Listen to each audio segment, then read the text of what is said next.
stars and holding you.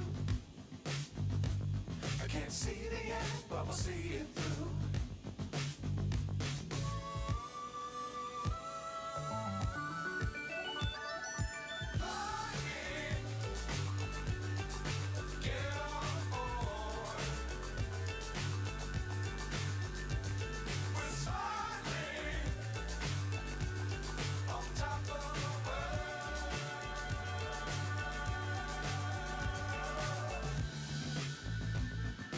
Dangerous times, don't fly too high. Be sure to keep the ground in sight. Fly forever if you keep it tight. Love the world and keep the sky on your mind. Get on board. We're soaring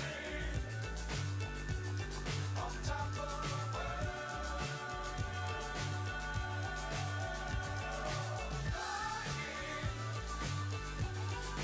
Get on board. We're soaring on top of the world.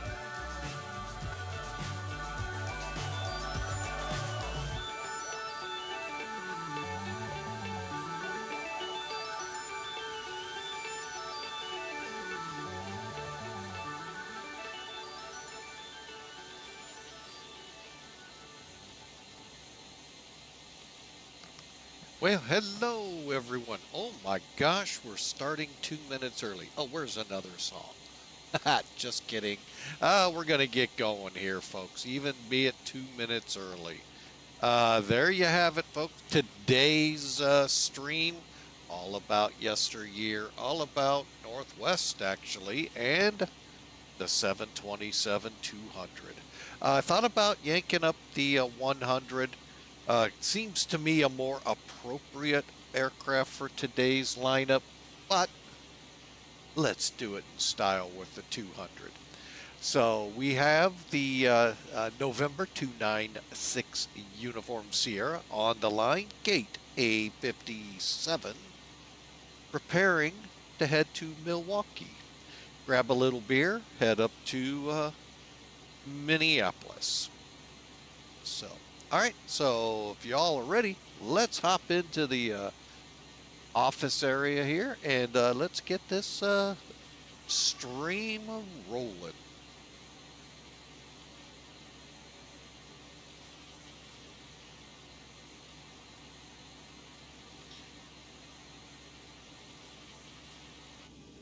All right, folks. So there you have it. We are actually in the office. I know you can't see it because Sim Toolkit's up in the way, but we're going to pre-brief here real quick, and boy, does it look nasty outside. Ooh, man, it's just nasty. A lot of storms moved through overnight, still kind of, sort of, and we're going to kind of go where you see the line there. So basically from this lake to this lake shore, from this lake shore to that. So really, it's not a long flight, folks. Ought to be fun. We're going to be up and down and then up and down into Minneapolis.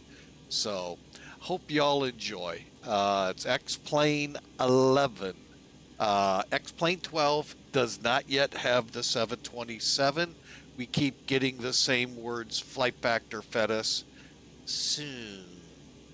So with the 777, and probably won't be getting the 777 with what I've seen from them so far.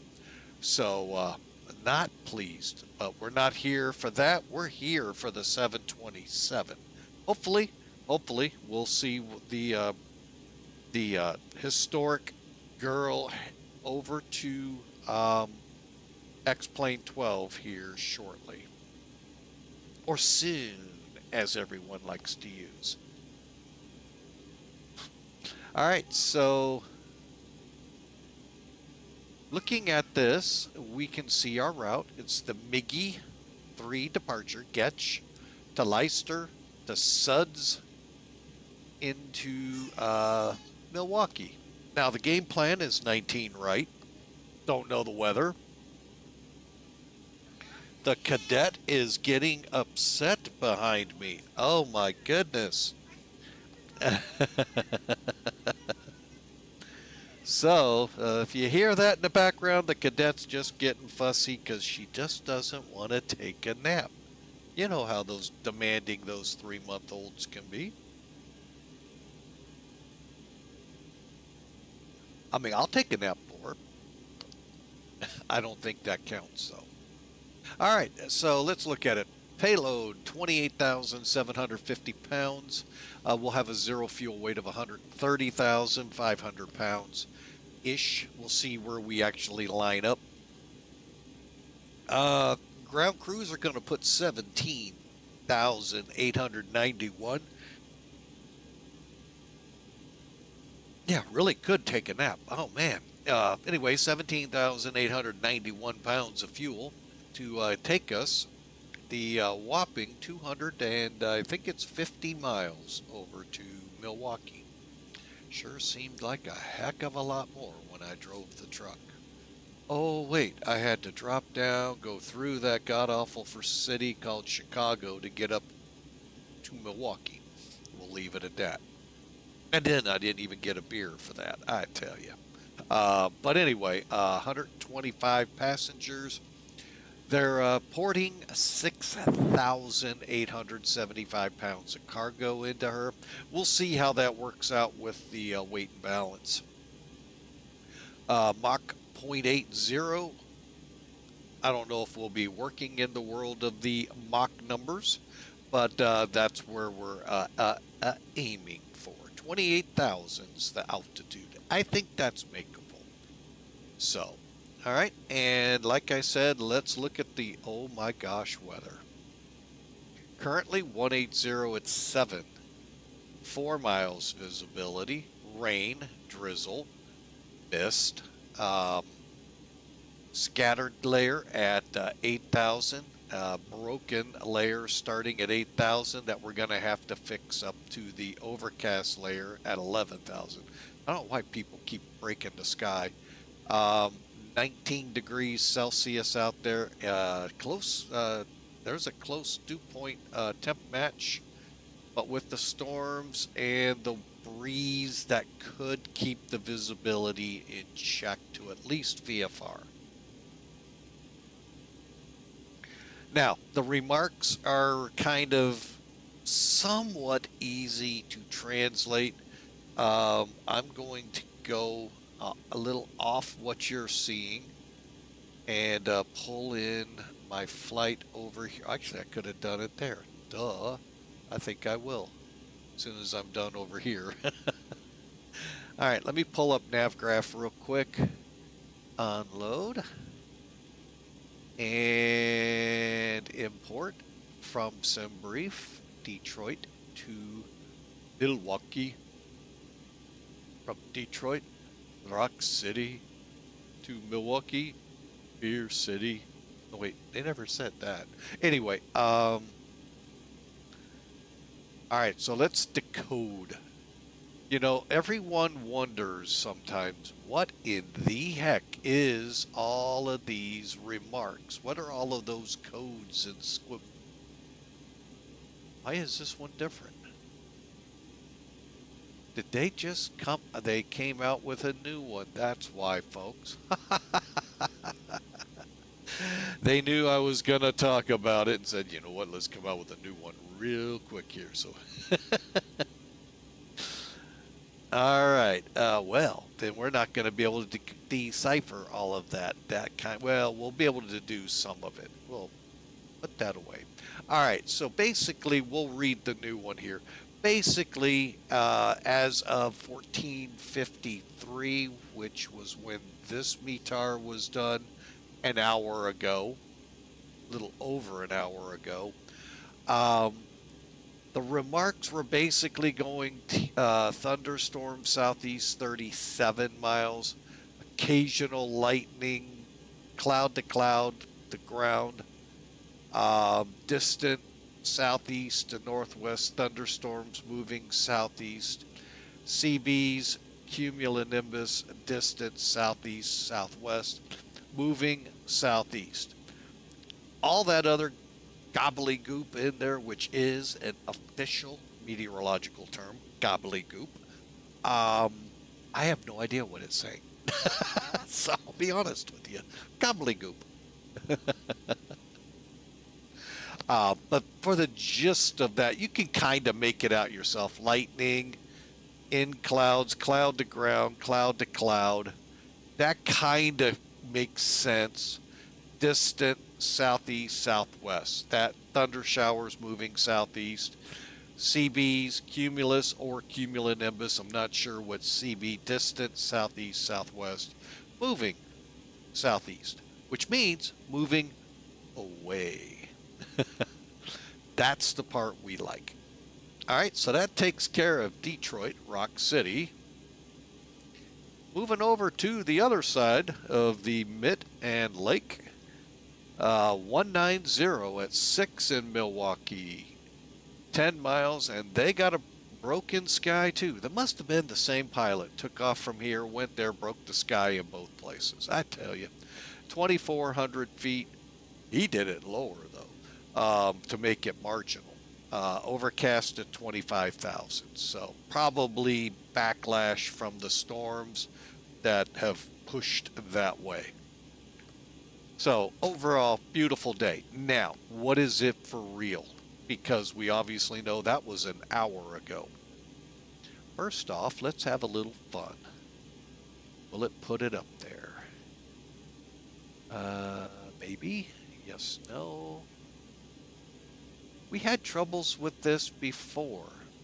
There we go. Okay, so you can kind of see, now I don't know the actual veracity here. It looks like to be about 17, can't be 17Z yet. So, you know, so here's kind of the latest imagery we're getting. So it is pushing away. So that means they can start boarding the airplane and putting fuel on because lightning's out of the area. Okay, so with that as the backdrop, let's make it more ominous. There we go. Currently, we're still 190 at 8. Few clouds, 35. Hey, somebody already fixed the clouds for us. Cool. They're only scattered now at 7,000. Ceiling set at 9,000. All of that's perfect. 10 miles of visibility. 20 degrees here, which is a very comfortable 68 degrees, maybe. With the humidity up there, probably not. But still, I'll take 60s over 95 to 100.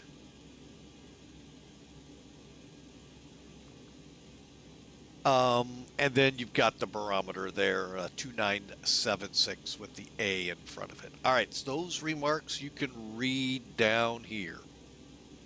Peak wind 34 knots, 0 or 170. There's when it occurred. Rain ending, yay, in 40 at 41. Sea level pressure. They've had 14 100ths of an inch of rain in the last hour. Trying to think if there's an easier 1/10. And there you got the rest. So kind of gives you an idea when you look up here what some of the gobbledygook means. Trying to see one in particular.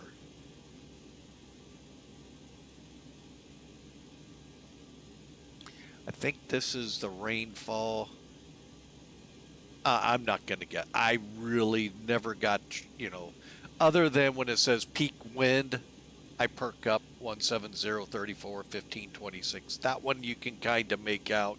The rest you can't. So, but anyway, the good news is, hey, we can go fly with Mike. That's what we're all here for. So you know what? That's what I signed up for. So let's do it.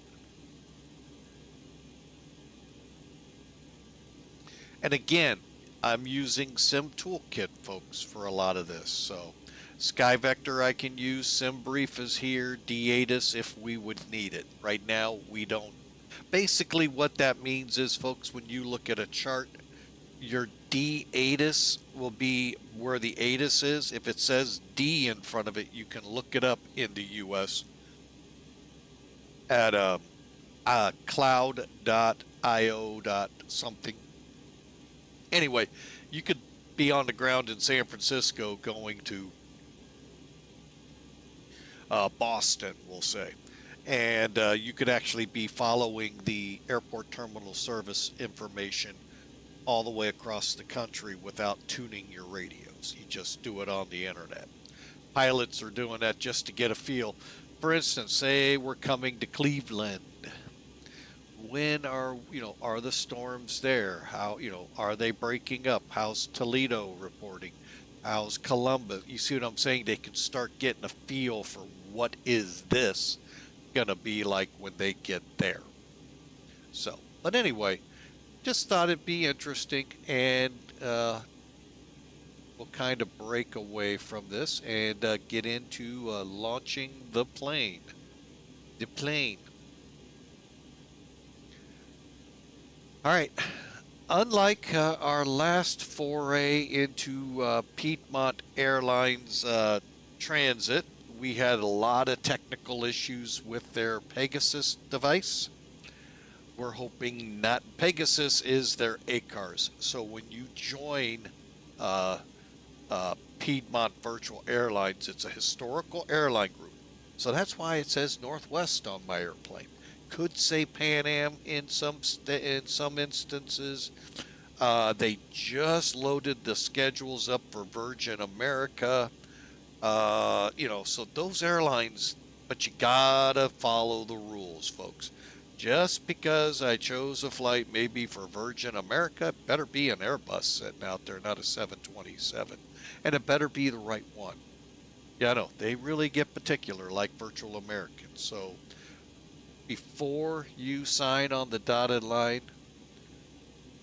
understand it could be different. It's a different culture here. So they actually fly pretty real as you can with the simulator.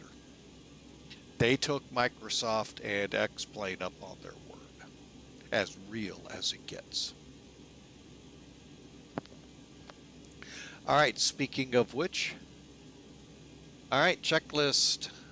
A couple of checklists I use here. I use one very easy to find. Just do a Google search, folks. Let the Google tell you where to find 727 checklists for X-Plane 11. You're going to get a couple. I use the one with Solaris Air Freight. Okay, it's good. I like it. Covers most of the points. Worst case, if you're that technologically challenged and can't use Google, trying to figure out how you found X-Plane 11 or Microsoft. But, hey, there are people like that. Head over here. You got your little toolbar here. Click that, and there's your checklist, the bare minimums you need to do to get this plane going. Now, there are some things about it that checklist will not find right off the bat, just so you know. So, all right, speaking of which, let's do a lighting. Well, let me go back to Piedmont. All right, so cockpit prep's done, oxygen, anti-skid. All right, so basically we're going to start checking bulbs and testing systems as we go, like the stall warning, flight recorder, cargo. Put our auto brake to reject. Believe it or not, this one has auto brake to reject. Oh my gosh. Well, thank you there, Duluth. Thank you so much. Appreciate the offer.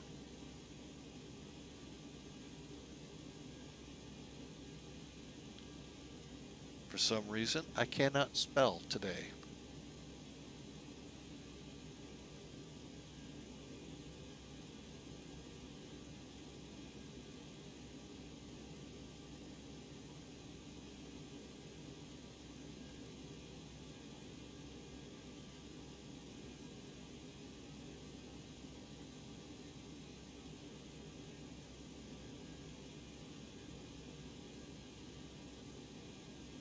All right, so continuing on. So we got this side done. Then we come down. This is a standard Boeing check of the cockpit. Make sure your switches and all are in line. Maybe. There goes our test. Light test. And I've got it set at 2000 right now. Oh, by the way, folks, with this 727, you're not going to find the transponder on the center console. You find it on the overhead.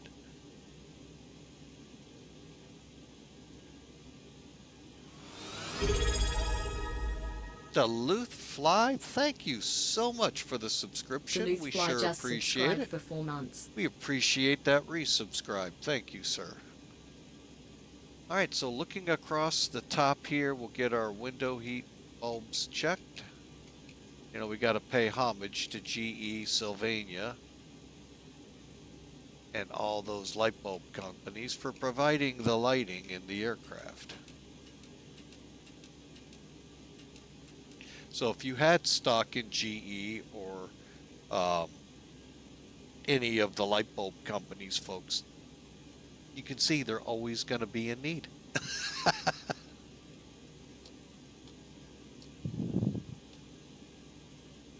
Okay, and all my lights, navigation, and logo are on. Everything else off. Cockpit lighting set. Come down here. Now, we don't have that switch like you see on the 747-200 or the other aircraft. We just have to physically check them. No other bulbs that way. And believe it or not, folks, I'm probably missing bulbs here because there are just so many. Tell you, the ones that caught me off guard once were right here. I did not know these were actually clickable and checkable bulbs until I went into reverse and went, why is number 2 not in reverse and the other 2 are? Clicked on it and it went bulb replaced. I went, are you kidding me? So, just to give you an idea, folks, it's a fun plane. I really have to admit, this is a fun plane.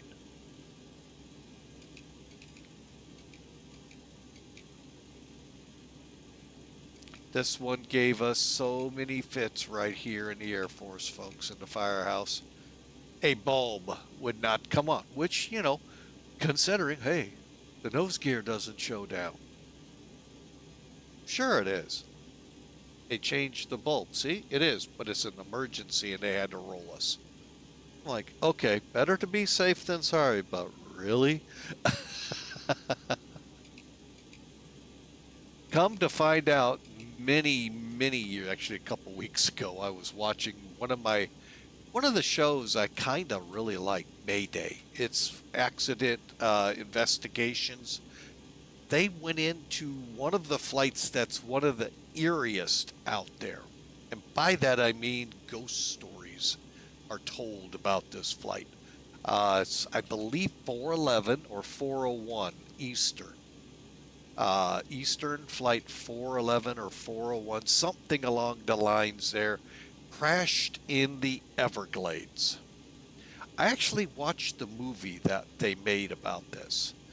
And it was creepy, folks. Very creepy. The aircraft crashed. Really, the movie didn't get into any of the whys of the crash. What they got into, and the whys of the crash, have led to cockpit resource management. Unless you're really into aviation, you've never heard that term before. Well, that's one of the big crashes that led to it. It came forefront again with Asiana crashing into the wall at San Francisco a couple years back, where the captain is the captain and the captain's always right. Both instances, where had someone else taken over, we may not have had it. But anyway, the part that made that flight so creepy, they figured out what happened on this L-1011. And it was purely cockpit crew error leading to cockpit reform. So, since they couldn't put the plane back in service because just couldn't, they started cannibalizing it and using usable parts on other L-1011s. Lo and behold, or down the road, the parts these ended up on these good L-1011s, crew members began to see crew members from the flight that crashed and killed everyone. Like I said, a ghost story. Whoa, creepy though. Creepy, creepy, creepy. They took all those parts off those planes, refreshed them with new. That never happened again. Ooh. Really, if you get a chance, folks, watch that. The movie was, good Lord, back in the 70s. But the investigation, Mayday, was probably a few years ago. Smithsonian, I think, has it. But anyway, if you can catch it, oh my gosh, the disintegration of the crew was bad enough, let alone to have that as a side thing happen afterwards. So, boy, that wasted a lot of times. What a rabbit hole we found ourselves in. Ride slow. Pull up. Wind shear. Wind shear. Wind shear. Terrain. Up. Airspeed low. Sink rate. Pull up. Terrain. Pull up. Don't sink. Don't sink. Too low. Terrain. Too low. Gear. Too low. Flaps. Too low. Terrain. Glide slow. Bank angle. Bank angle. 100. 50. 30. 20. 10. 500.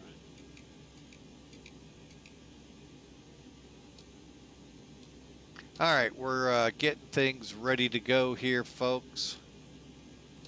But yeah, if you get a chance, look it up, folks. That was an amazing, I wondered a lot of things about that crash, and wow. And maybe why the L-1011 didn't hang around that. It hung around longer than the MD-11s did for the Airlines side of the house. But maybe not as thought of as they were. But it was an amazing crash to watch the investigators go to work.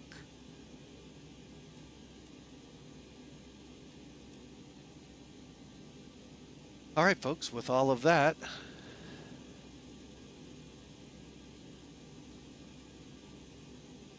all right, let's get into this thing and get her going. Stall warning, emergency lights have been taken care of. Window heats are now on. Instruments, Mach warning checked, GPWS checked, instrument radars. Okay, so we got that set. 122.8, all of this set. And let's see, Detroit Rock City is 1340.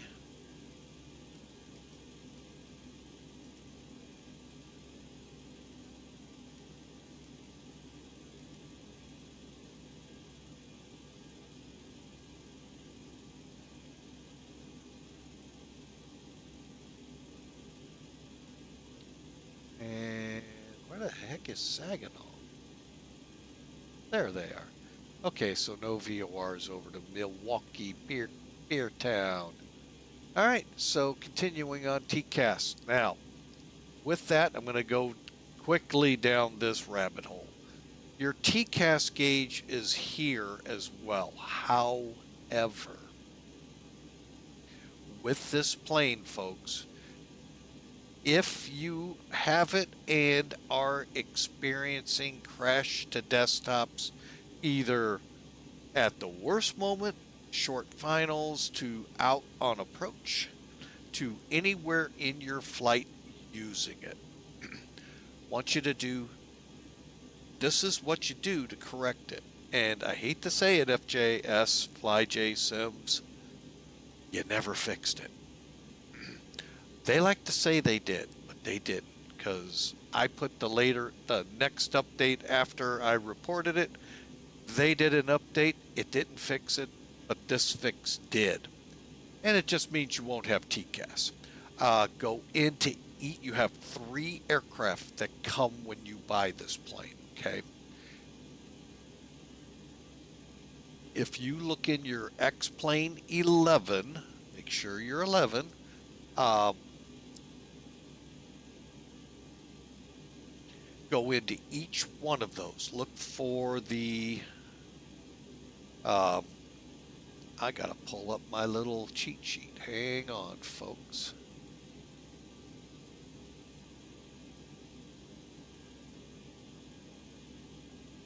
Oh, where are you? There you are. All right, hang on a second. Got to reset everything because I have to be that kind of person. Kind of a monk when it comes to this, folks. There we go. All right. So basically what you're going to do now, go into each of those 727s. You're going to find there's a 727-100, a 727-200 Advanced, and a 727-200 Freighter, or F, Frank. Okay, go into each one of those. Look for the plugins folder. Inside the plugins folder, remove XTCAS, X-ray TCAS, from each of those aircraft, and you'll be good to go. Don't select TCAS. You no longer have that capability. And I'll be totally honest, I'm pretty sure the aircraft had the capability, but by the end of the turn of the century, they were kind of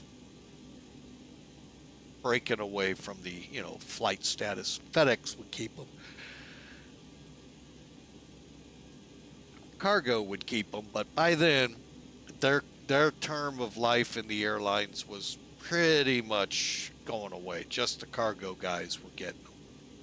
So again, each aircraft folder, 727 folder, go in, look for the plugins, delete XTCAS. It's a folder. Delete the folder. Don't even keep it, just out the door. And it'll work.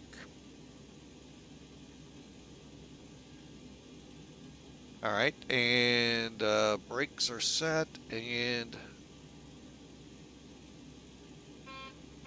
okay, there's our takeoff config. Flaps are up.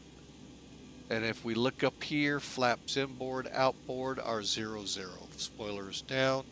We'll set the trim later, and radios are ready to go. Okay, let's get our flight plan in here real quick. I didn't save it, so it's real super simple. And before you all chastise me, yeah, it's not SEVA. Sorry, just not going to buy it. Okay, so we're going out of Detroit, KDTW to KMKE.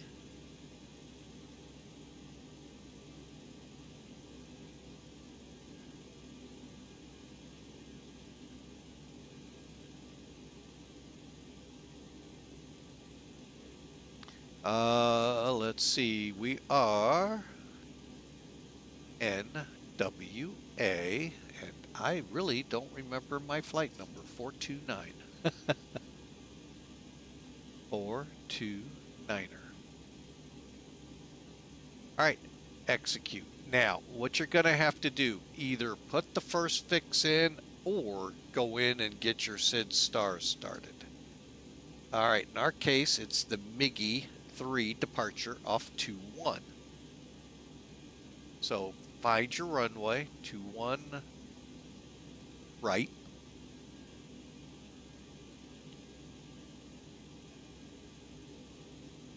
And then over on the SID side, it should narrow down to only those SIDs that run off to one right. So there's MIGI, there's Catch, there's the execute button, and then we go back to F plan. Now you'll be able to go to the next page, which in all practicality, hang on a second. Okay. Really? There isn't an approach?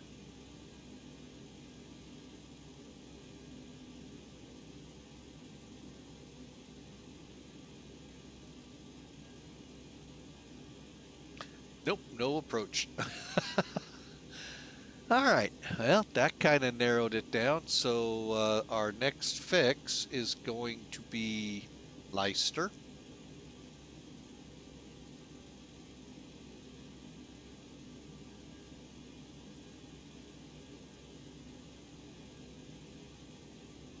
Followed by SUDDS. SUDDS.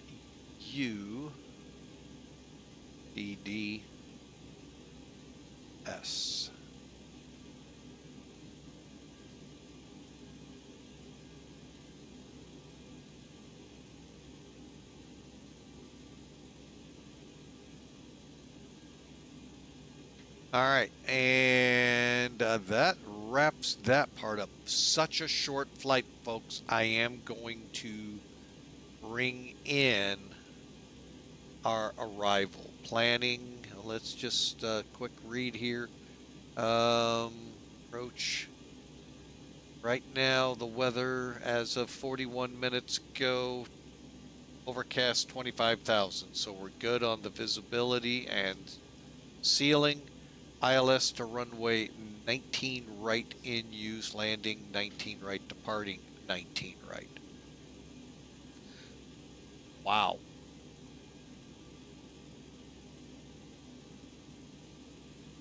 Okay, so 19 right ILS.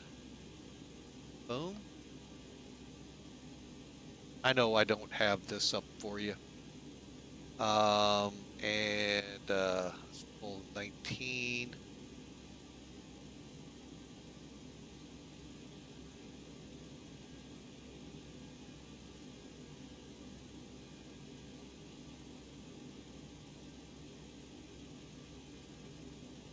Yeah, we'll do the 19.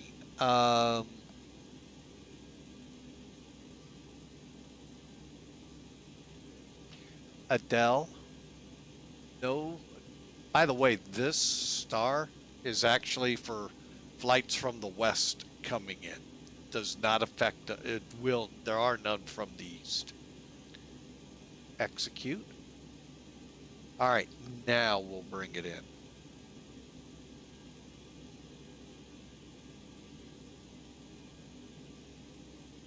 Soon as I can click. Hang on, folks. I love when I can't click the right button. Charts. This is the same thing you saw on Sim Toolkit, except this is what's called the desktop version. Okay, so we're coming into okay, first off, go back. Okay, so Ford's, Corv, Vesa, Jaxie, Mickey.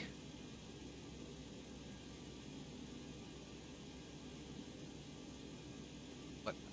Wait a minute, I don't remember seeing. Monet, GETCH. Okay, just don't remember seeing them, that's why. Then we're going LYSTR and SUDDS. So there's GETCH, LYSTR, SUDDS. Then we're vectored over to Adderley.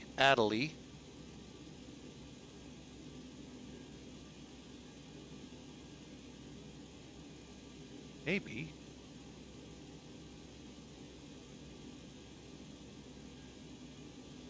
Oh, see, this is why I do these things on the ground.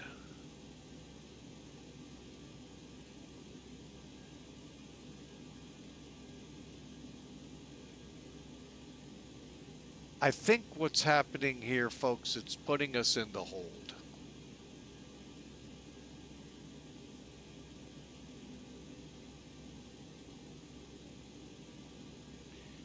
E-L-E.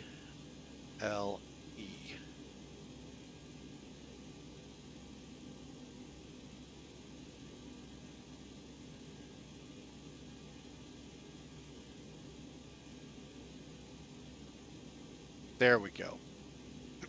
I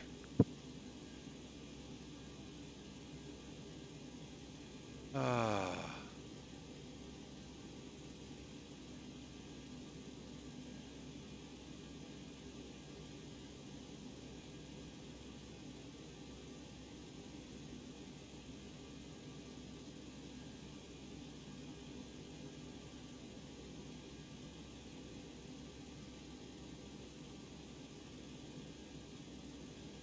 'Alright, there we go. We'll get it right. Again, you can see why you want to do these things. You only got 256 miles to work with, folks, so it's behoovant to have everything set now. Okay, go to your F-plan page, VNav, next. Back up one, cruise level 28, correct?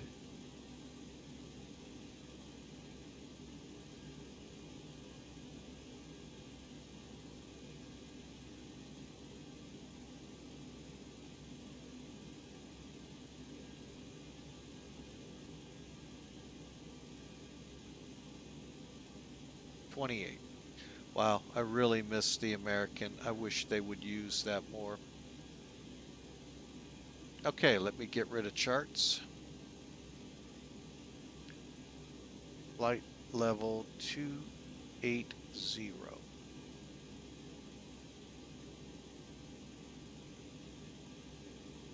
We're ready to go. The only thing we have not done yet, folks, is loaded the plane. Click the airplane over here.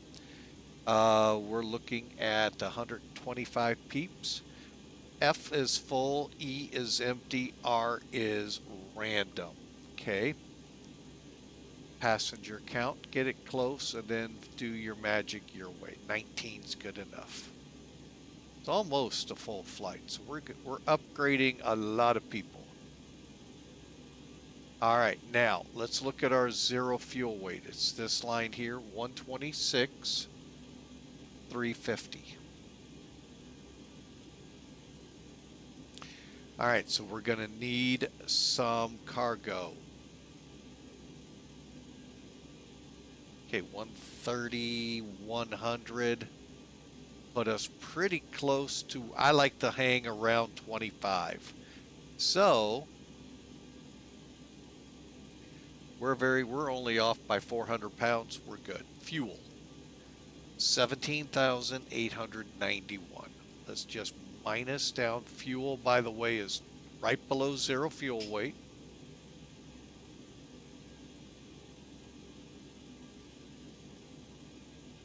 $17,517, 18,000.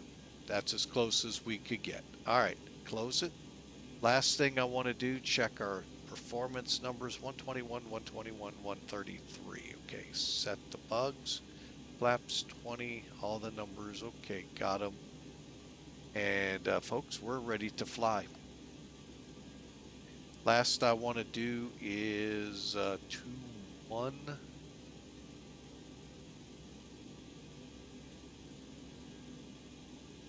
Okay, a little trick with this aircraft, and any aircraft for that matter, folks. To set the heading bug, because sometimes you don't get, the actual words HDG or heading or anything like that to know which one to move.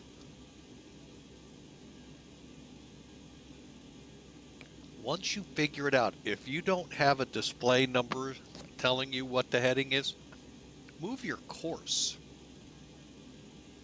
to the course. So in this case, 2-1 right is a heading of 216. So we're going to go off on the MiG-3, 216 for a very brief moment, then 256 to Fords. just to give you an idea, if VATSIM were up, it would be RNAV forwards. Meaning you take off and you fly the procedure to forwards. So you take off 21 right 252. So basically we're going to get airborne and at 400 feet begin our turn 252 and head over to forwards. So with that in mind, show you what I do. I'm going to move the CDI needle up to 252, course deviation, see? And then this. So now when I hit heading, I'm going to be heading that way. This I'm setting up just so I know the runway heading, in case we have to come back. All right, and I'm going to get my flight plan loaded.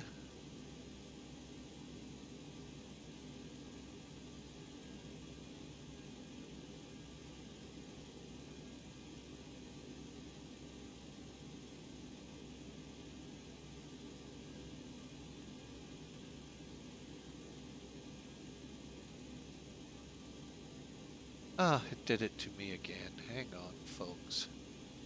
Oh, I love when I've got to go search for this.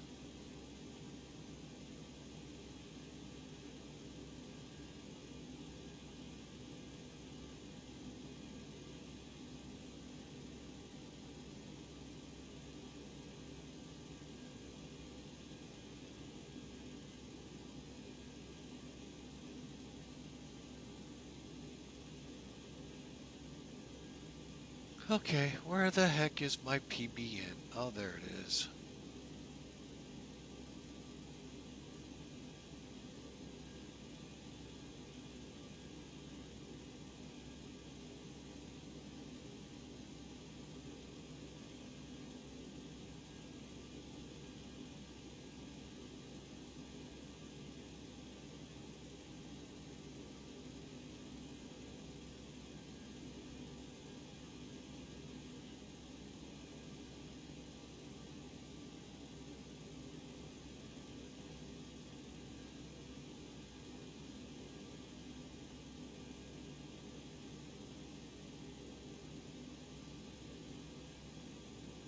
All right, flight plan is filed.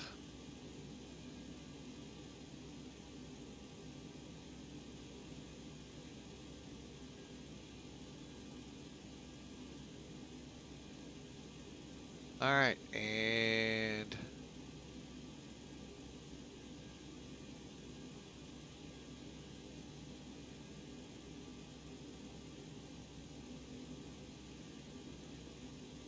all right, so as you can see, I've got to fill in NWA 429 B727. Looks good.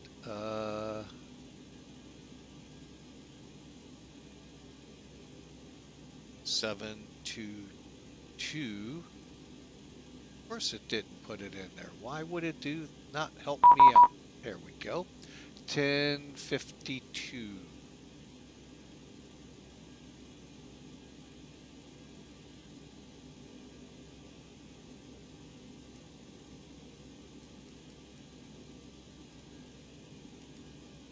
Okay. We're on TARA, even though it doesn't matter. And I want to make sure I go to messages.ctaf KDTW 3500.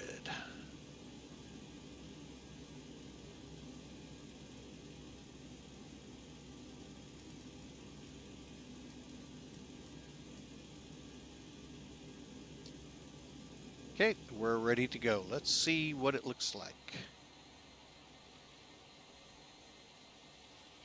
Maybe the only one here. Think so. All right, let's do it, folks. Hope y'all are enjoying. It's time to go fly. All right, so papers, gear, hydraulics are committed. We're ready. Before start, window heat should be already on. Verifying. No smoking and seatbelts are on.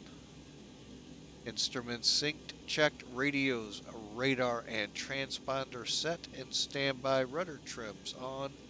Hydraulics and papers cleared for start. Before we get going, I have to make sure something's working properly.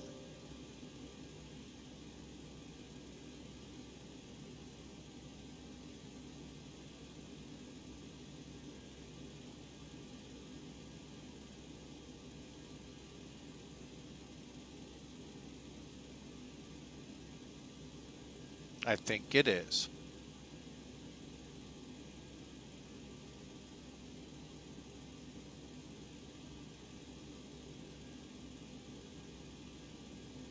All right, let's do it. Let's start it before it can break.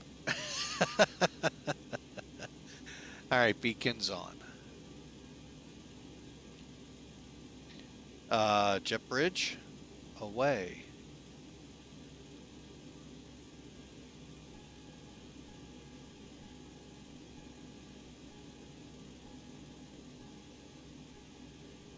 Okay, folks, we are going to power back.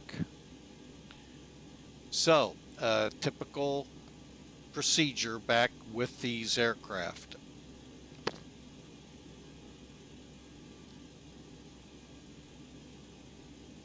Okay, over here, galley power off, packs off. Basically, you want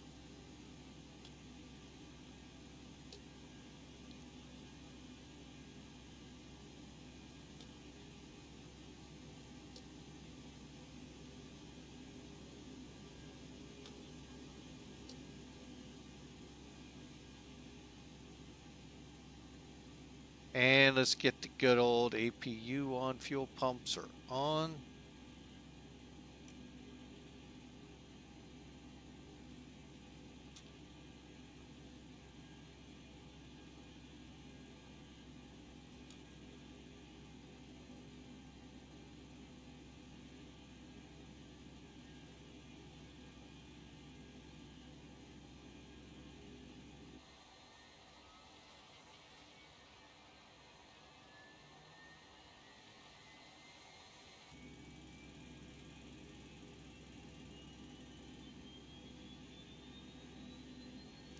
I don't think the sound matches the exhaust gas temperature.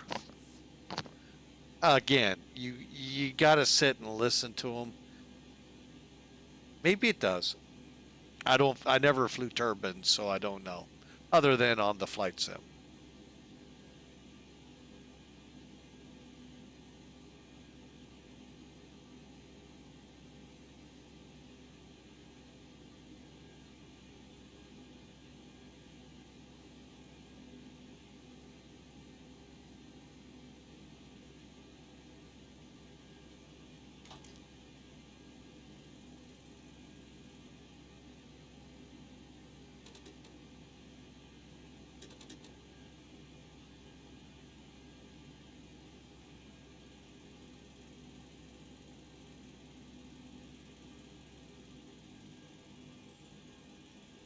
Okay, let's commit to start.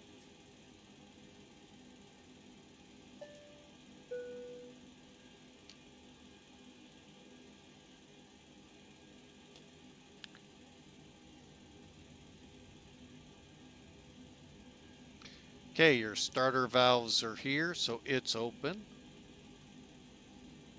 20% N2. N2 is this line. Nice thing. All you got to do is click them. I wish other aircraft were like that and that simple.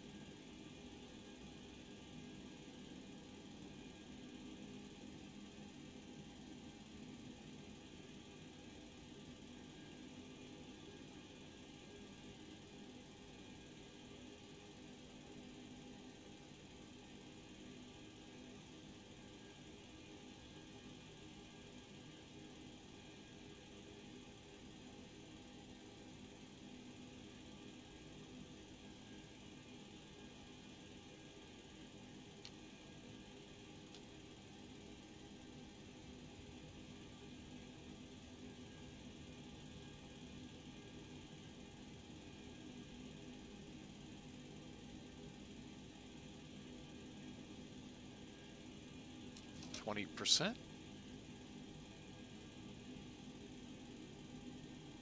But really, folks, I do recommend this aircraft, and I do recommend X-Plane 11. There's a lot of scenery, a lot of stuff really available for it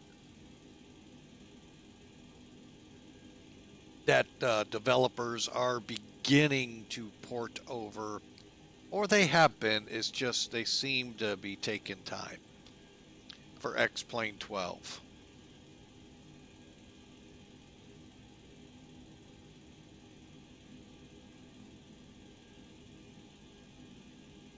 But this is a really good piece of aircraft.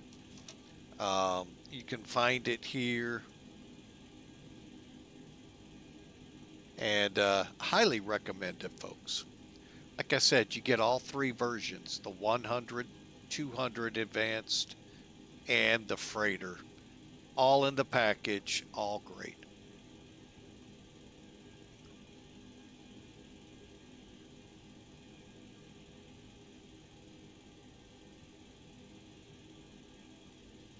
Okay, let's head over here.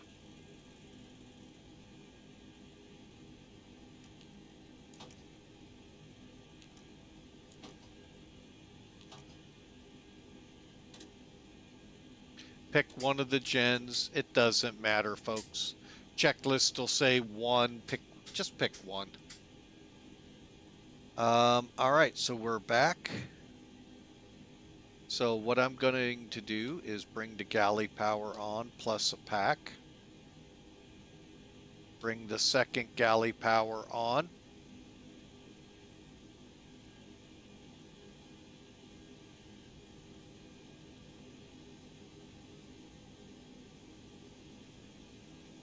And then the second pack. Okay. Got our altitude set, our landing altitude, and everything ready to go here. All right, so ignition is on. Pitot heats on. Door lights closed, start levers idle, ground equipment cleared, anti-ice and yaw dampers all good and tested. Flaps. All right. So we're going to move the flaps down to position 20.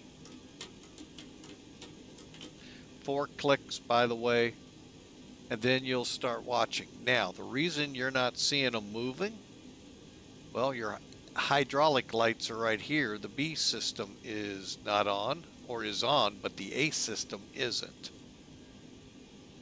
Click, click. There they go, and there go the flaps. Another way you'd have figured out the hydraulic systems, I'll show you here in just a second. Okay, flaps are 2020, indicating 20. Right here is your flight controls, being you can't see the tail. Barely, if you can, the wingtip to see the ailerons. So, unfortunately, you can't see the ailerons here on the gauge, but the elevator you can.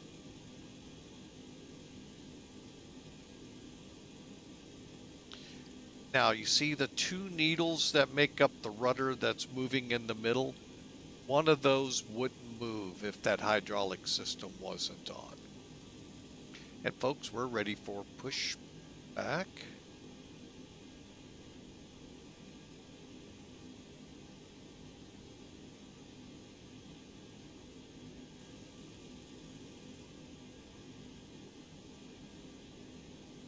Oh, there we go. It's like, man, the lights all of a sudden seem like, sometimes if you don't have everything connected right, the lights go out. All right, we're ready for pushback. Let's get that stabilizer set. All you got to do is click the green band and boom, it goes right where it needs to. All right. Milwaukee traffic, northwest 439 or 429, correction. Power back A56, Alpha 56.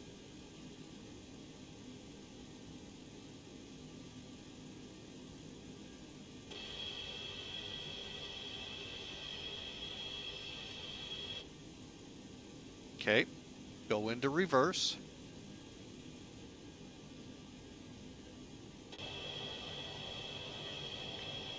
Brakes off.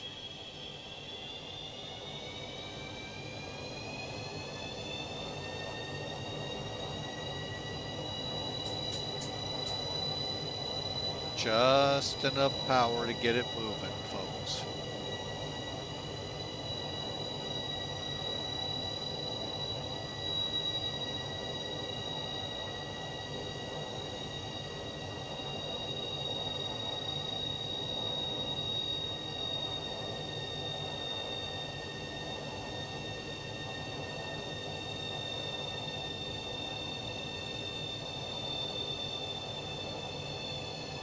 Now, do not use your brakes here, folks. Use your engines. Come out of reverse.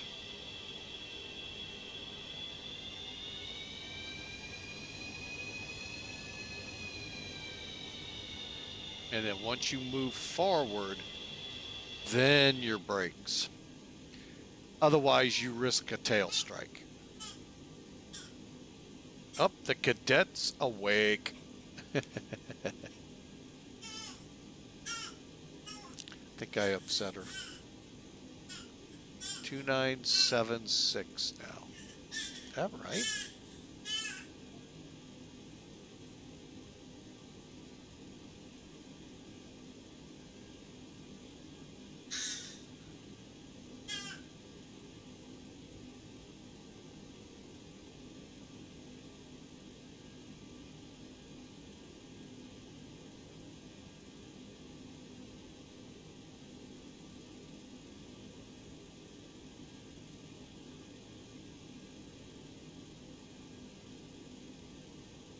All right, let's head on up.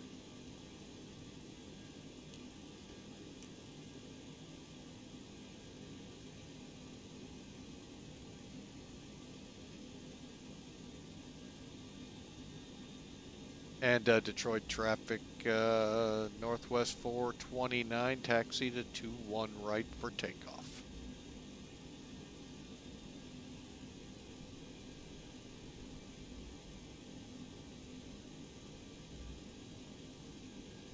Did I say Milwaukee by chance? I think I might have.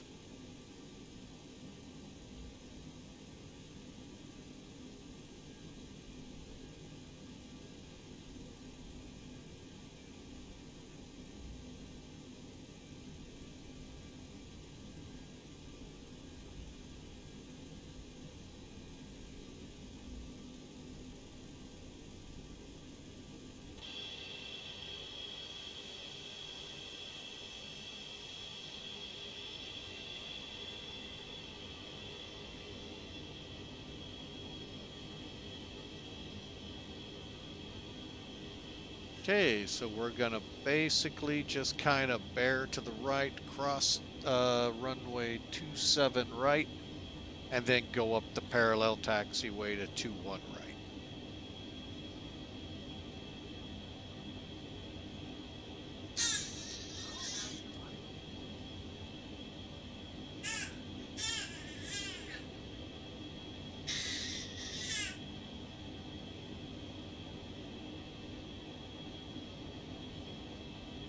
Okay, we're crossing 27 right. Don't see anybody trying to shoot the approach.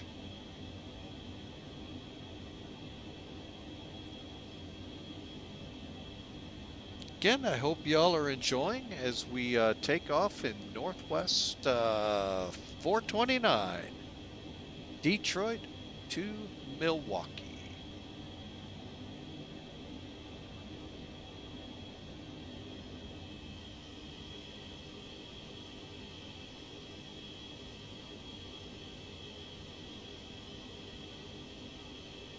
So folks, I hope your week is going as well as it can be for a Tuesday. For some reason, somewhere along the line, I thought it was Wednesday, hump day. But not sure where I got that from. Pretty sure I can blame it on the internet. The internet's to blame for everything.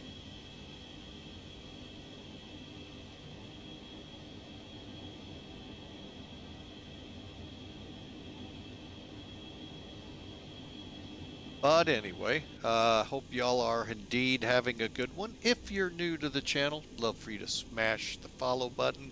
Come alongside with us, and love to have you tomorrow, folks. An early start. Yeah, 8 o'clock is my hopeful time. We're going to Tokyo. Not off a carrier. Sorry.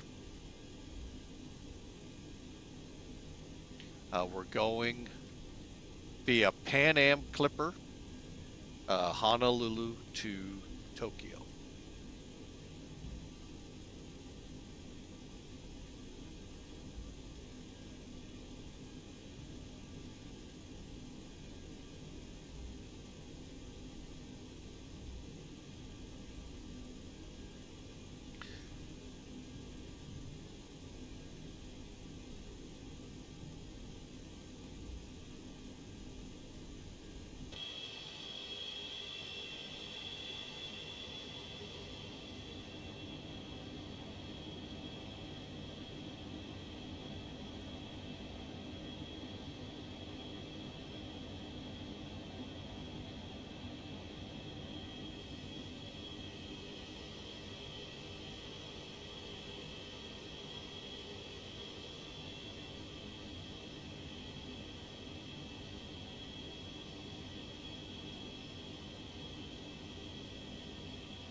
All right, let's get ourselves checked here, ready to go.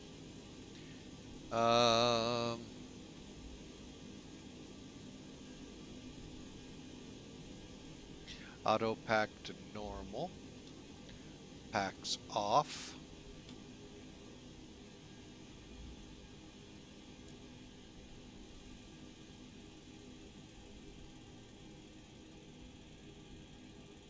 And we'll bring her to a halt. Fuel, hydraulics. Oh yeah, we need to get into flight. All right, we're ready to go though. Otherwise,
here we go.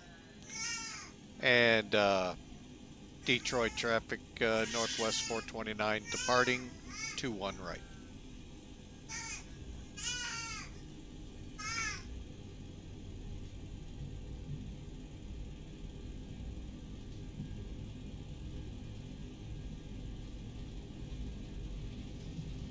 Knots.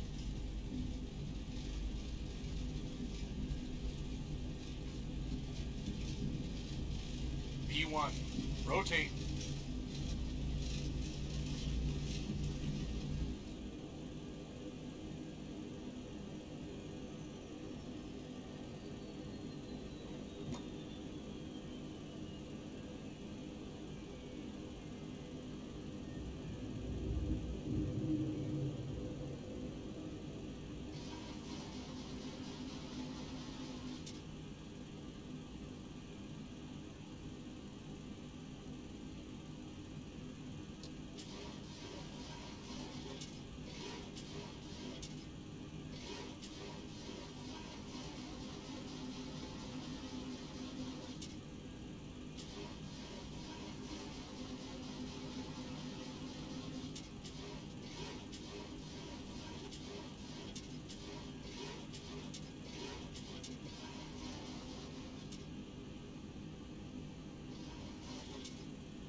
All right, we are, I think, maybe direct ports.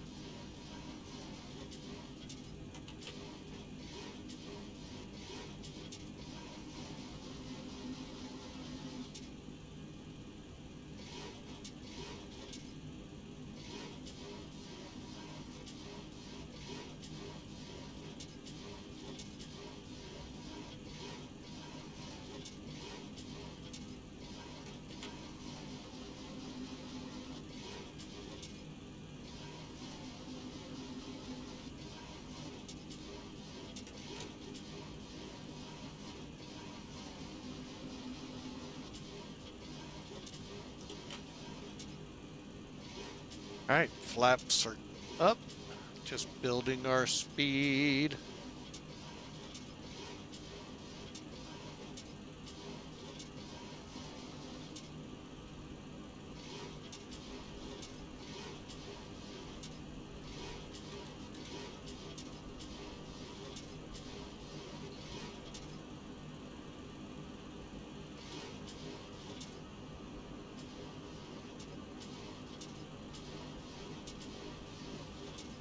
Now we look a little better.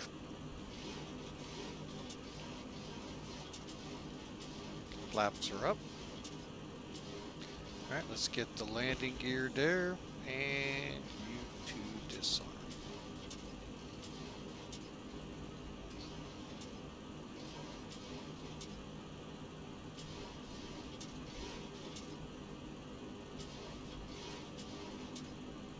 All right, we're airborne, folks, on our way to Milwaukee with an ETA of 45 minutes. It'll get a little shorter, but plan on about 45 minutes to get there.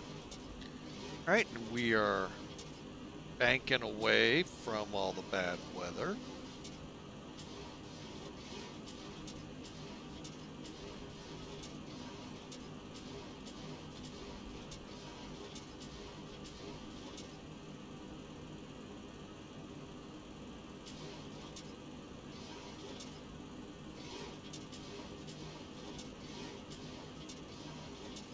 Okay, and we're now off to Corv, so we're on course. Should, like I said, be there in 45 minutes. Folks, I hope you enjoy the ride here. It should be a pretty decent one as we go through the clouds.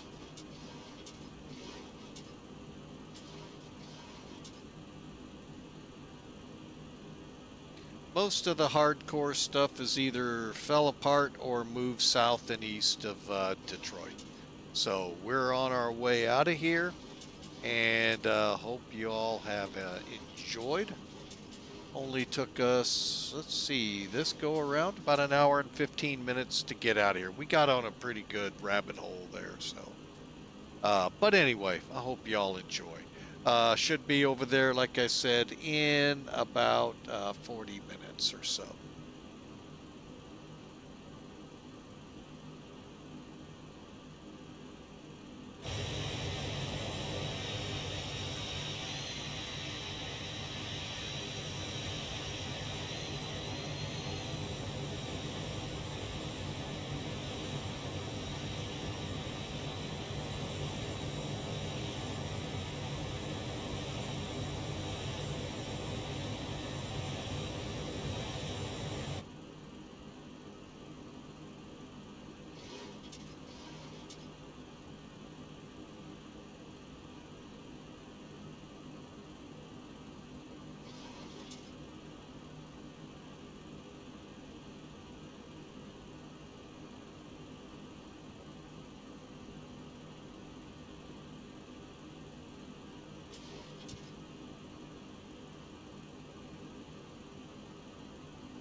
Oh, we can be accelerating. Oh, shame, shame, shame.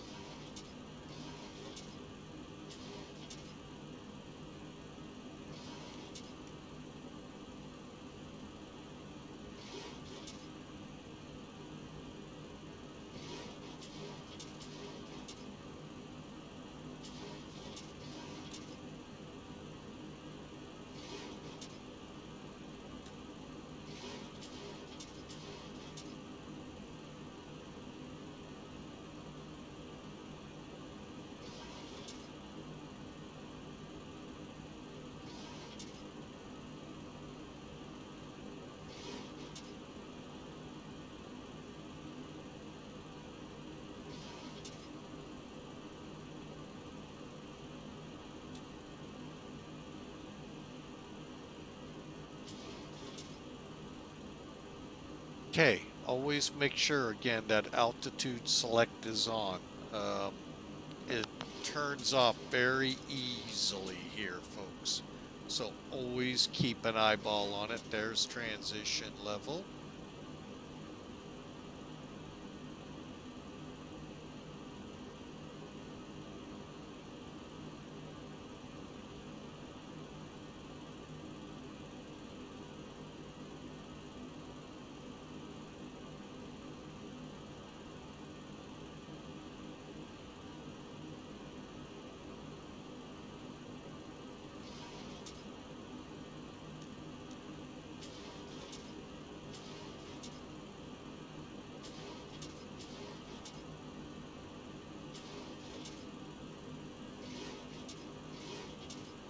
There you go, folks.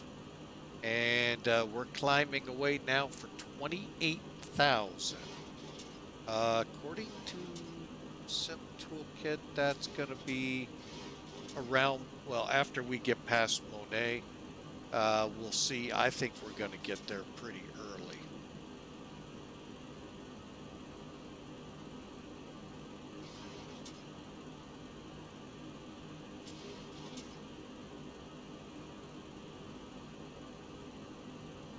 But we'll find out. But anyway, thanks for being here. And there, Daru, thank you for the first time chat. We sure appreciate you, folks. And good luck with that endeavor of yours.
All right, folks, we're back with you, and still climbing. We're getting close to that 28,000. Got about 2 to go.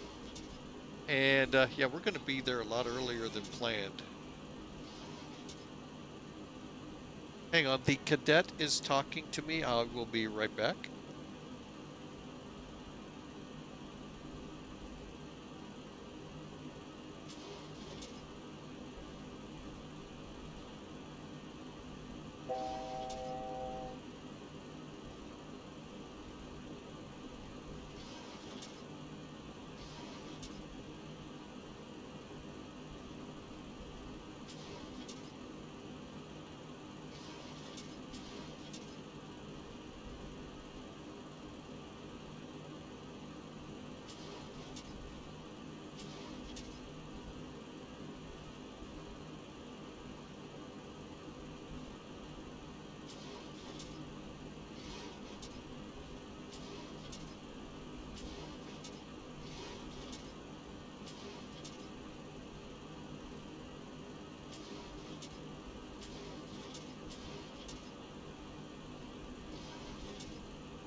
Oh, the cadet here, folks. If only you could see. Yeah, she has that look. They're just not listening to me.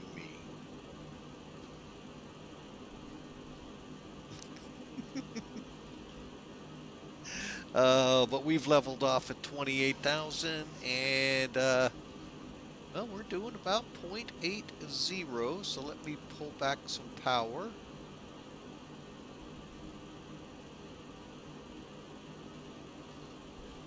Worst case scenario, we'll set for 300. And let me see where we are here.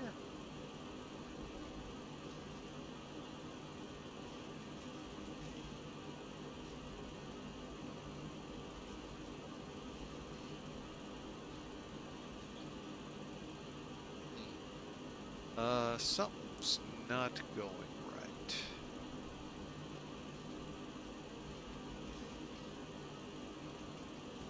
Why did that turn off?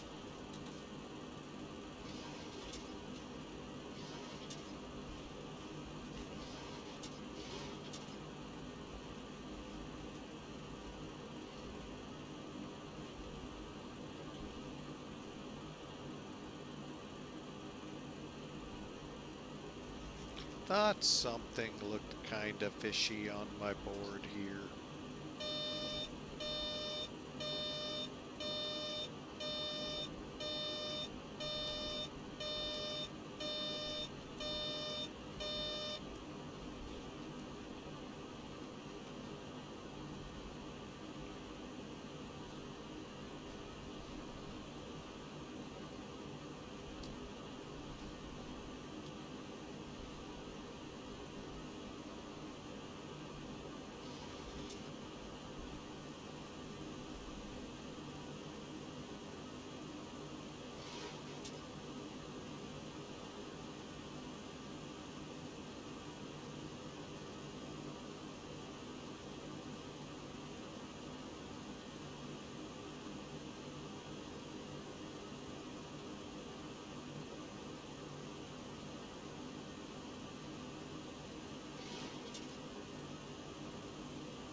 All right, let's look forward here.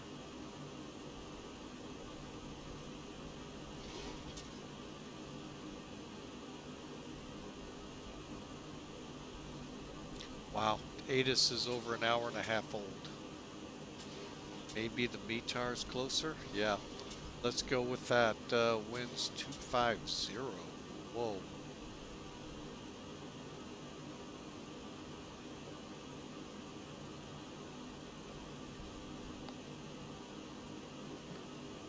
Definitely not conducive for the 1-9s.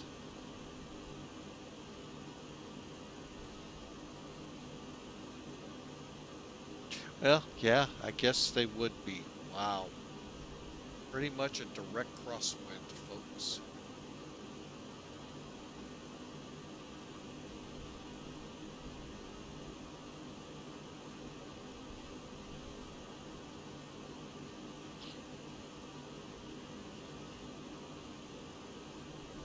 All right, well, we'll deal with it when we get there. All right, so ILS 19.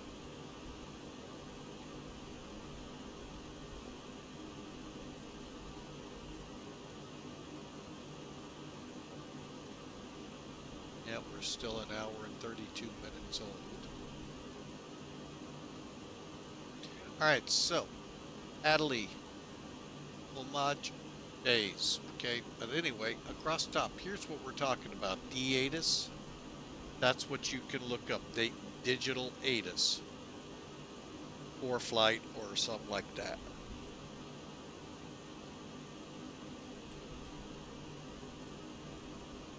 Then you got approach and tower and ground. Localizer is IBLY on a frequency of 101030.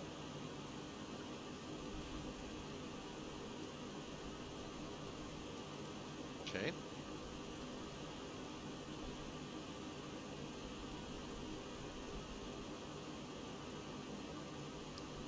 Um, 191 degrees. We'll set that once we come off. Homage at 2800. Decision altitude 200 feet. And there's our missed approach climb.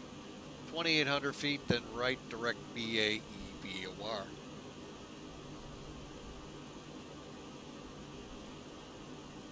Again, Adelaide,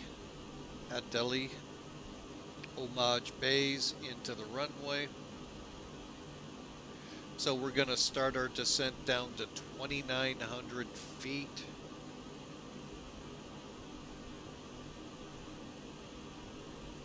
Let's see.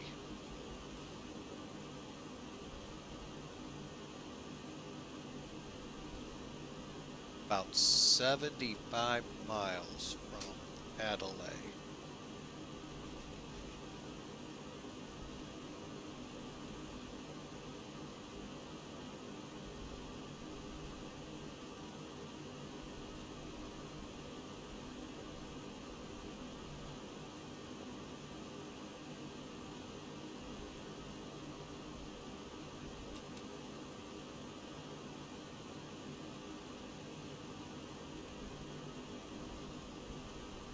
Okay, so they're saying in about 30 miles.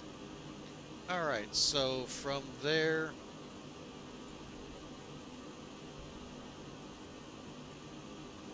we're looking at about 2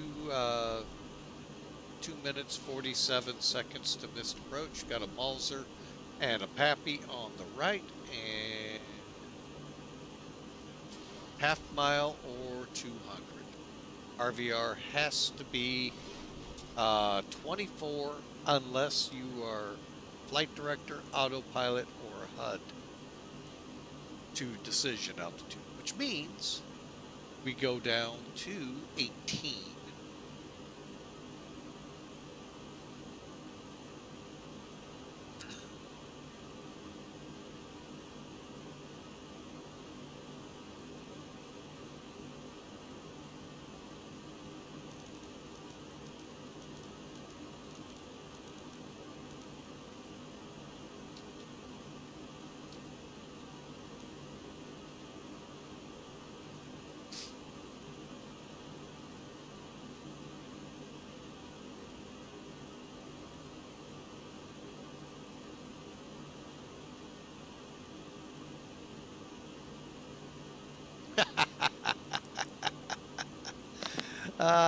Yeah, I guess I could switch to 22.8. Thank you there, Mr. Duluth, sitting in the moderation chair today. And it's time for our descent.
Oh, man, if you looked outside, you'd think you're turning. That's the only thing I really didn't like about clouds in the X-Plane 11. They had this tilt to them.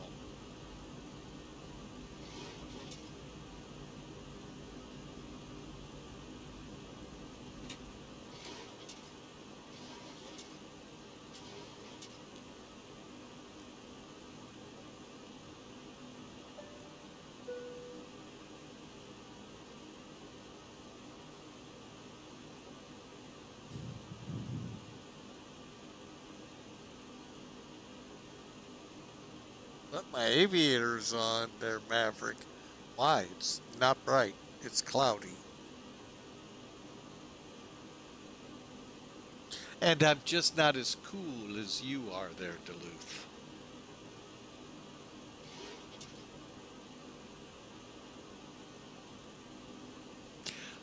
By the way, Duluth, we were watching diners, drive-ins, and dives on the Food Network Friday or Saturday. Thought about you in one of the shows. And that, you're getting scared. You ever heard of a place called County with a K Board? It's not far from Duluth, by the way.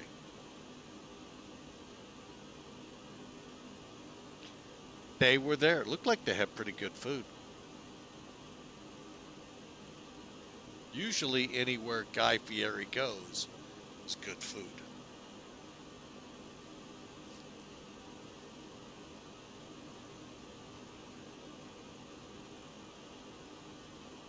In I forget the name of the town, but it's right by your neck of the woods there, Duluth. County with a K, board or jail, one of the two. It's a little restaurant. It's what Guy Fieri's known for: diners, drive-ins, and dives. Not far from Duluth. Very, very close, it sounded like.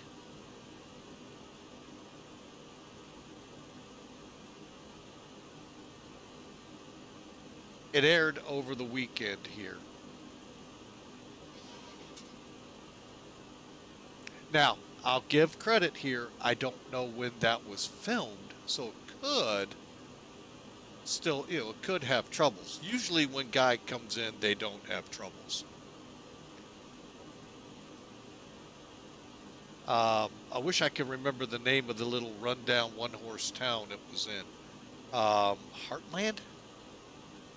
Somehow that comes to mind, but county or country, board or jail. And it was just like a little cabin out on the main drag there, and a bunch of people eating it. And of course, Guy was there, so that's why a whole bunch of people were eating there.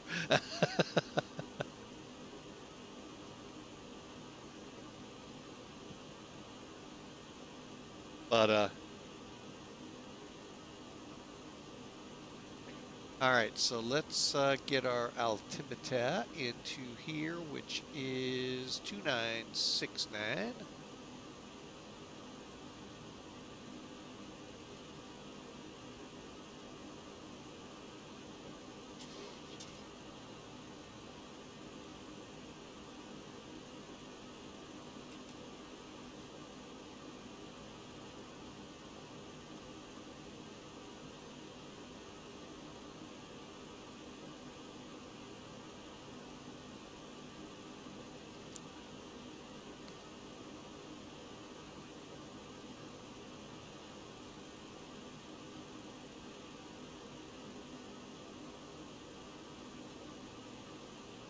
All right, so here we go, folks.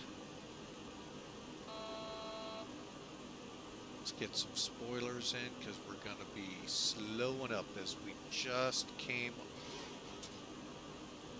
getting close to LYSTR.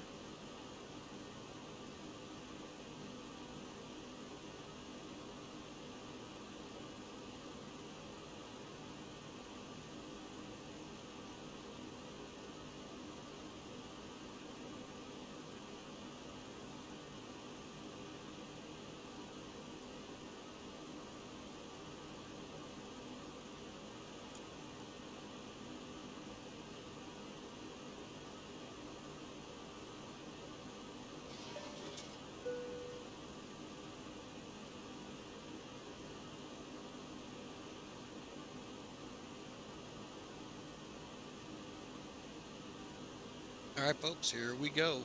We are about to drop in on Milwaukee. Let you all grab some beer, and then we're off to Minneapolis.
All right, what heading I need?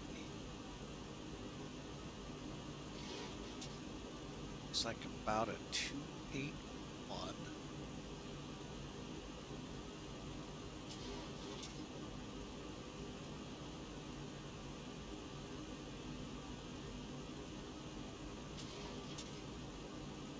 All right, there's 10,000 feet. We're below 250 like we're supposed to be. Keep the speed brakes off, or kick them off a little. Bring the rest of the lights on.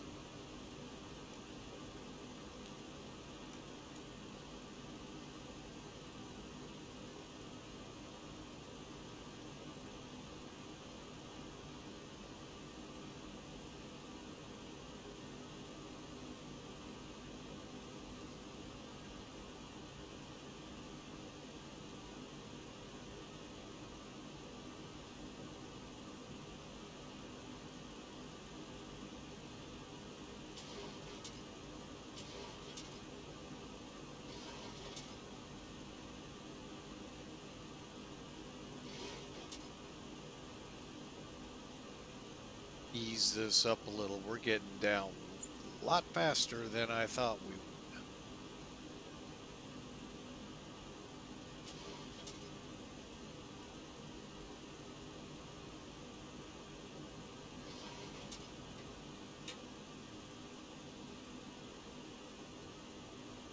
All right, get up here, arm up our brakes. All right, so if we come in, we're lucky, but I doubt we'll be. Get off at Mike right into the terminal. Otherwise, we'll get off at Sierra and work our way in. I think we'll park over here on the Echo terminals. Oh, wait a minute. Delta went to the Delta area. Okay, so we'll come up Tango, come in 1.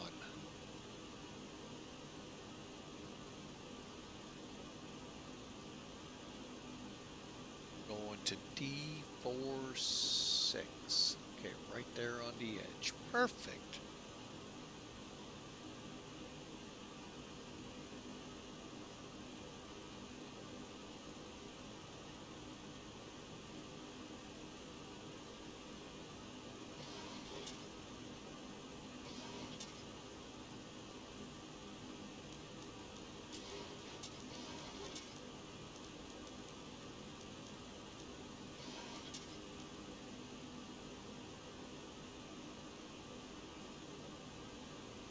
Yeah, way low. Man, we could have gotten a lot closer. Oh well.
All right, so yeah, we. Oh, you know what?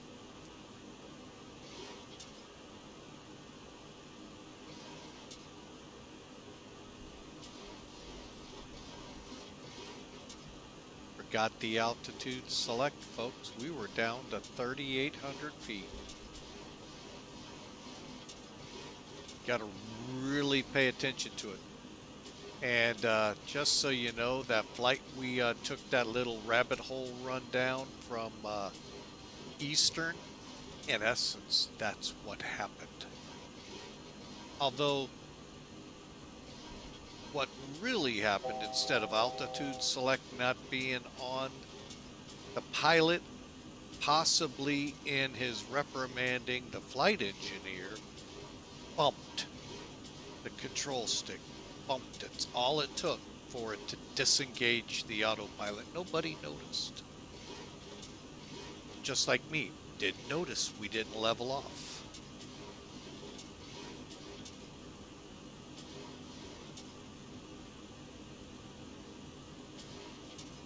This plane specifically, folks, pay attention to that, because it will get you.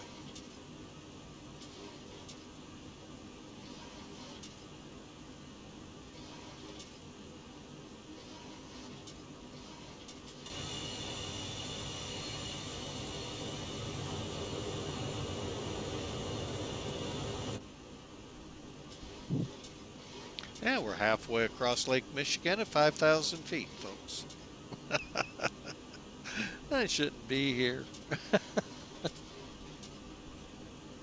I should have been passing 10,000 or so about right here.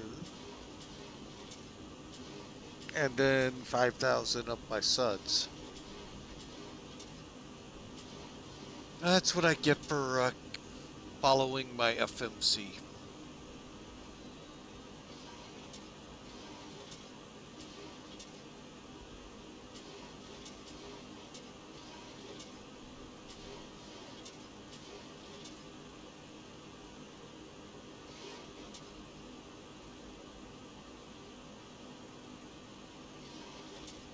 All right, so off SUDS is 281.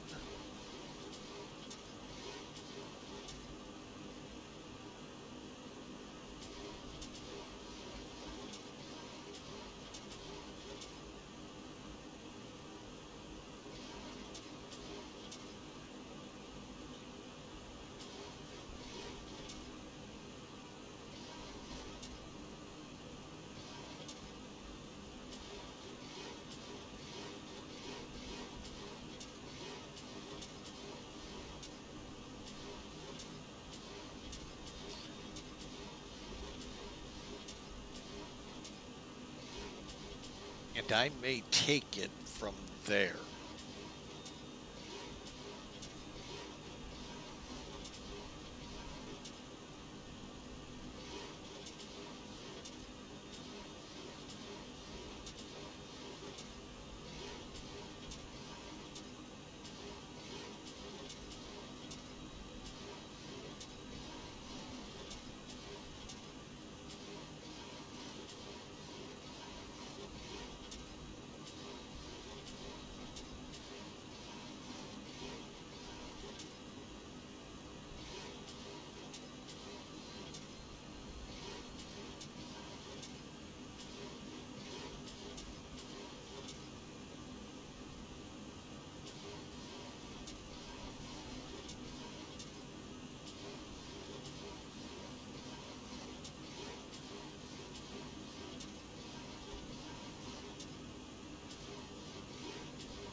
All right, we're about to cross SUDS, folks, in about 3 miles. Then it's a 281 heading to Adele, and then on to the ILS 419 left.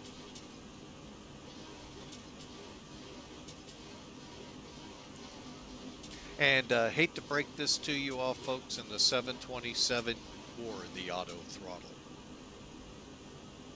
Moving the throttles to keep them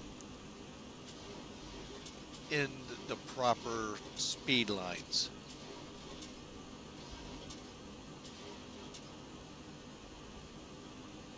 Once we get established, I am going to go ahead and take over.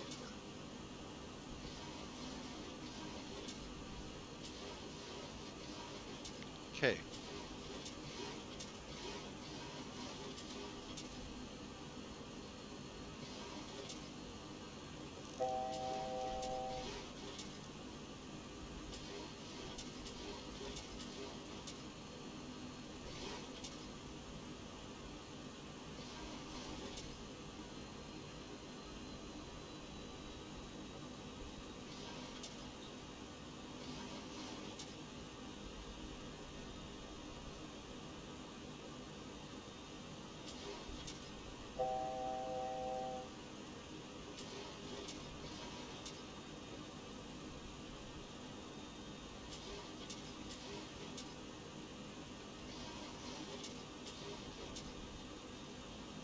And again, I think it's 19. Where are you? There you are. 191.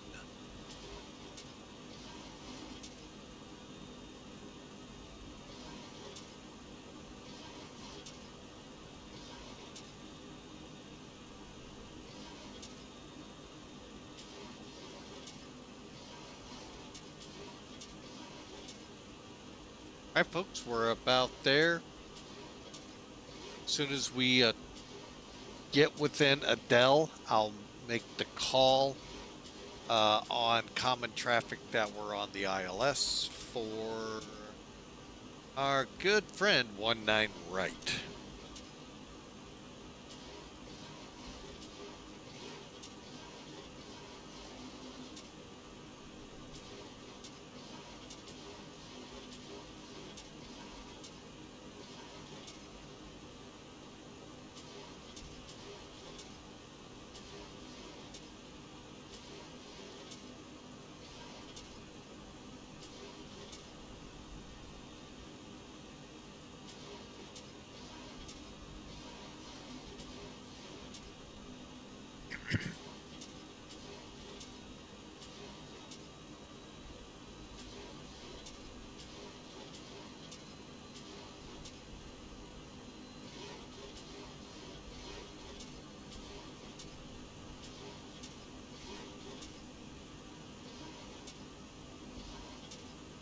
All right, we still got, I think it's 11 miles to Adelaide. 11 miles, okay. I am going to go ahead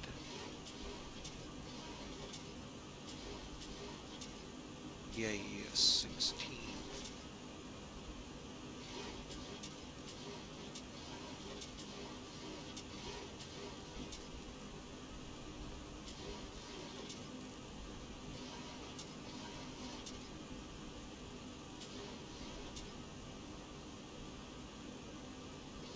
Okay, we're about there to Adelaide.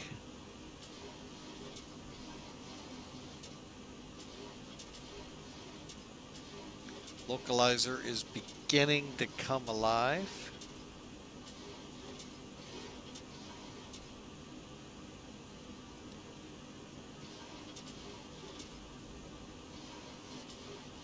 All right, let's go ahead.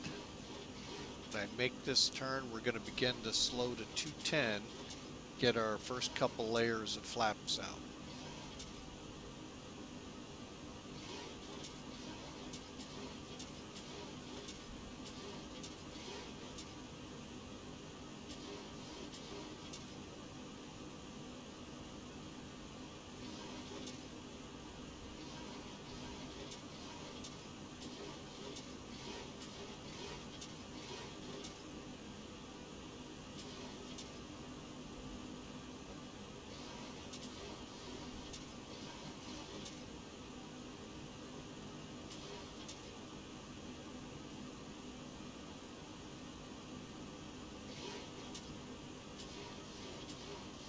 now we make that turn.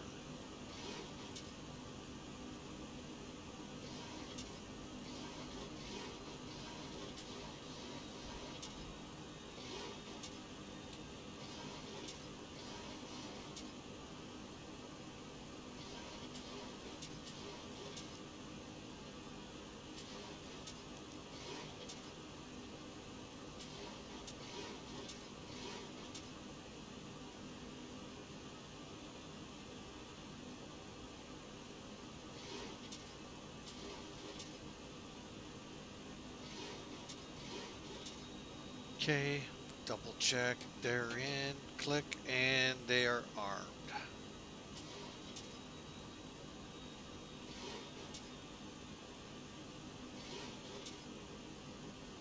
Alright folks, been a while since I've been to Milwaukee on a flight sim, probably since FSX, so that's going to be pushing about the minimum 4 years, if not 3. There we are on the localizer. Time to really slow up. Get this thing on GS.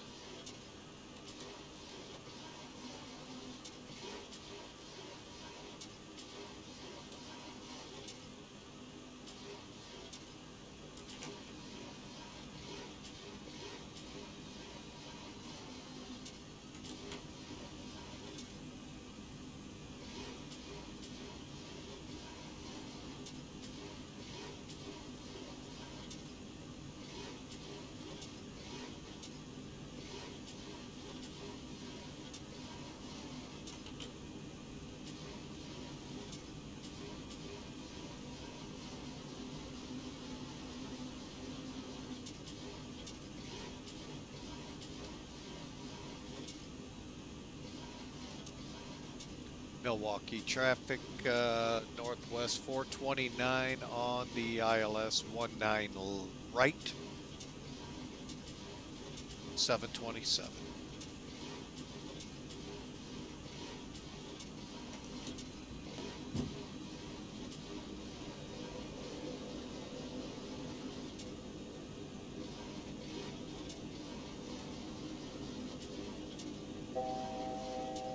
I will say when I drove the truck, I didn't mind Milwaukee as much as I hated Chicago.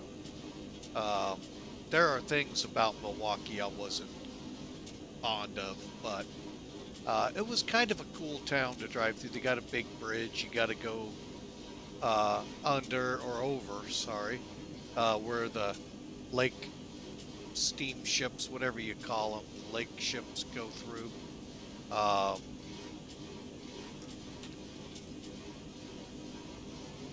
Second, get my flaps. We are set a lodge.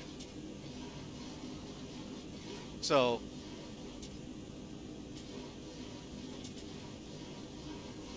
and then I got to go up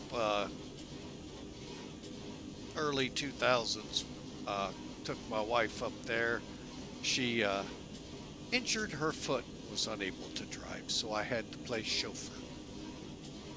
Not a bad gig.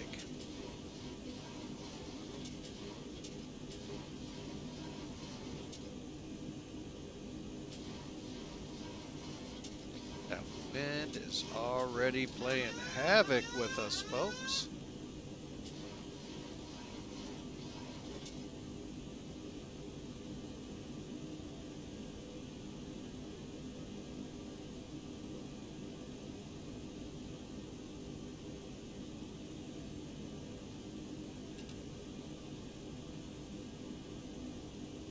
All right, we are on final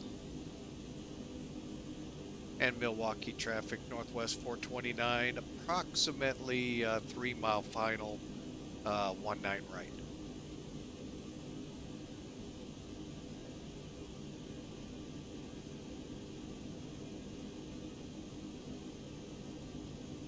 And would someone please turn off the fan here? Holy mackerel. Albeit not as bad as the first attempt into Detroit. But boy, this one kinda has a lot of the same flavors. We're high. get down into profile here. 1,000.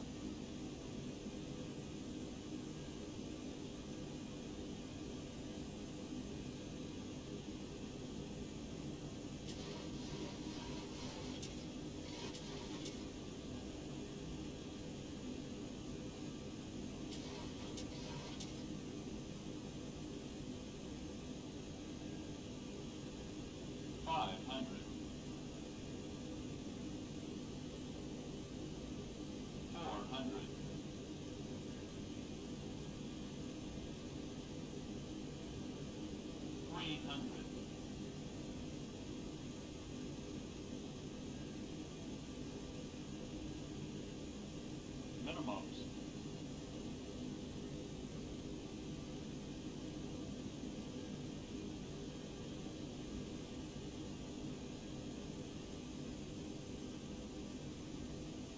100. 50, 40, 30, 20.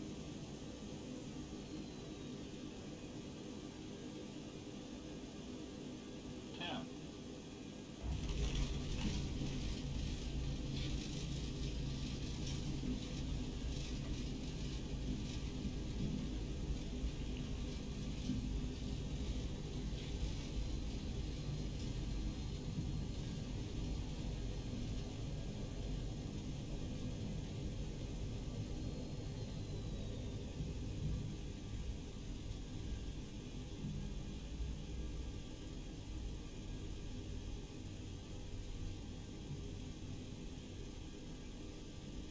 Well, we even went further than I wanted to go. R3. That's fine though, folks. We still got plenty of runway.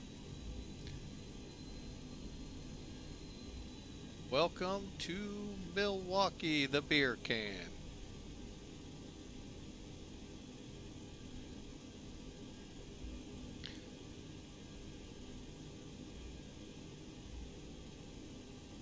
And Milwaukee traffic, Northwest 429 off 19 right onto Romeo to the ramp.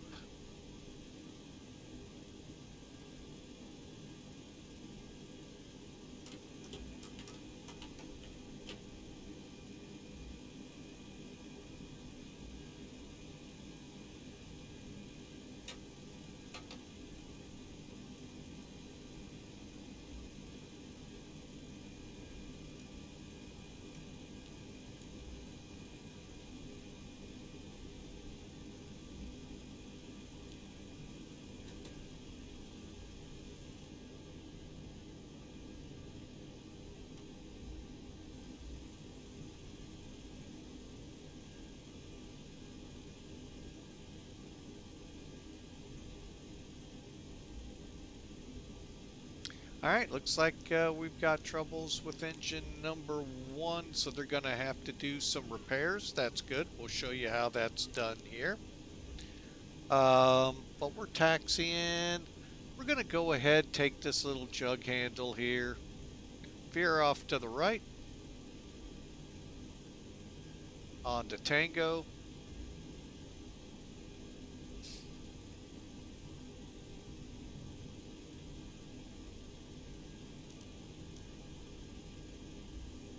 And then come back to the left here.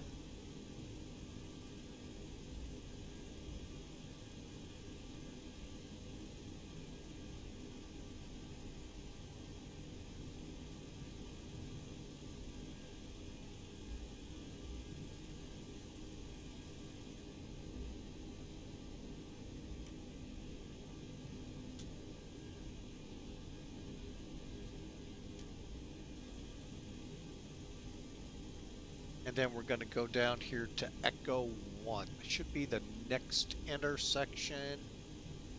If we miss it, the next one will put us even closer. Kilo.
All right, there's our gate number 46. Actually, it's Delta 46 on the NavGraph charts.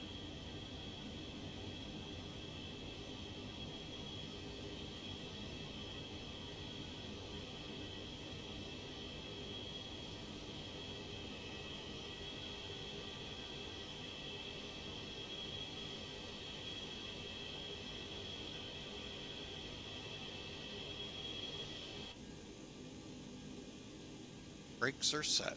All right, final checks here.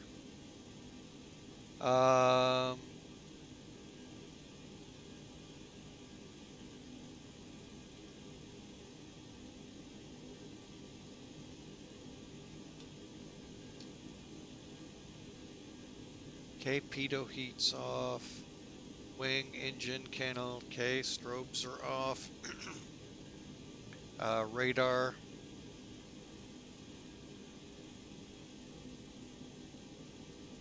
Let's see. And I can't find the best. Where's the switch? Flaps are up, anti-ice. Oh yeah, I forgot to turn the galley power on.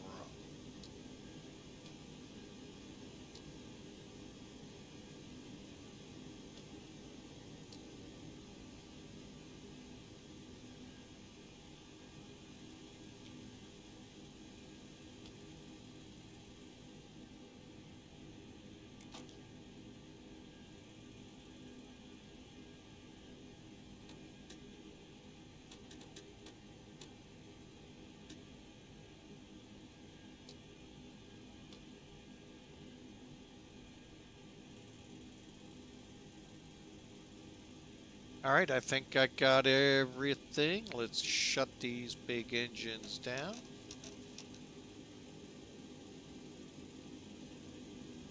Turn that beacon light off.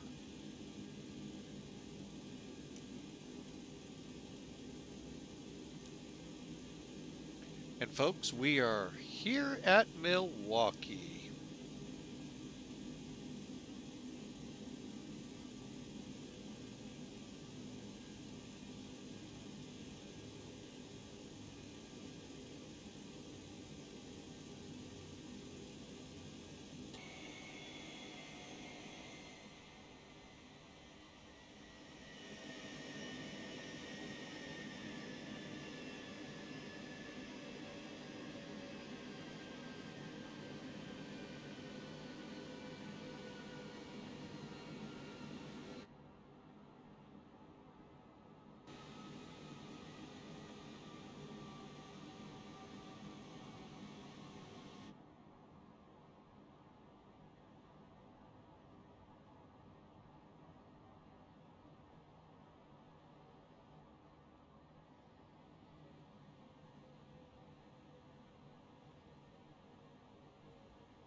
All right, we are in the gate. Folks, I hope you enjoyed that. It was a fun flight. I have to admit, 727 is always fun. Let me do a quick look. And nobody else following in. Now, next up, folks, is heading to the Twin City of Minneapolis, St. Paul. So, but let's do a quick recap here. And then we'll take a short break and come back. I'm going to go ahead disconnect so I don't forget. And remove them. And let's get Sim Toolkit up here.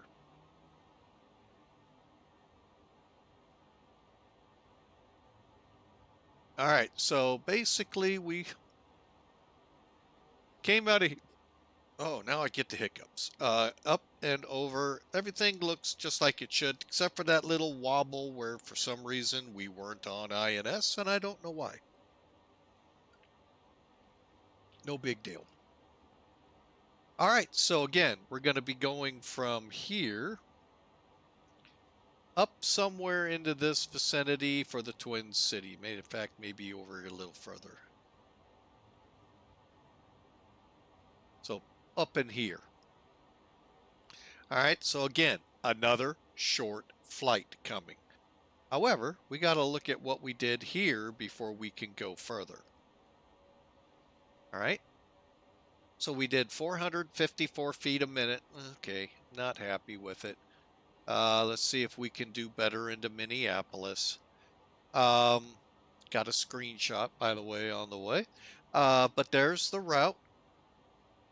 And here's the details.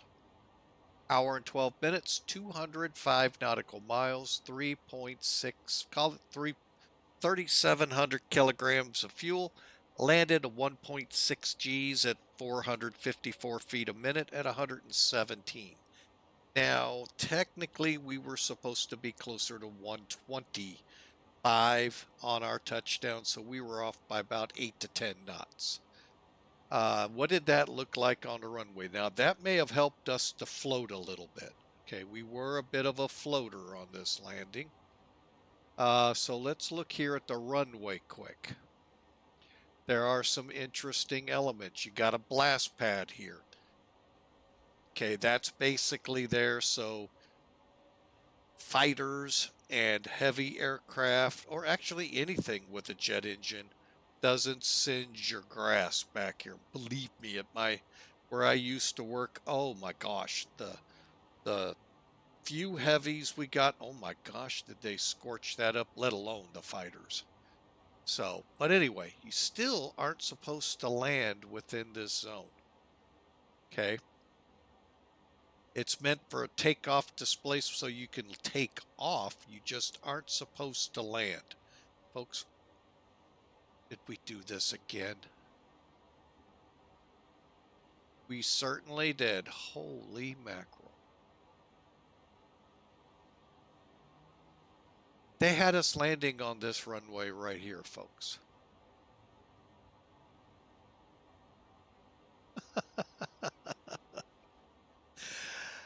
Yeah.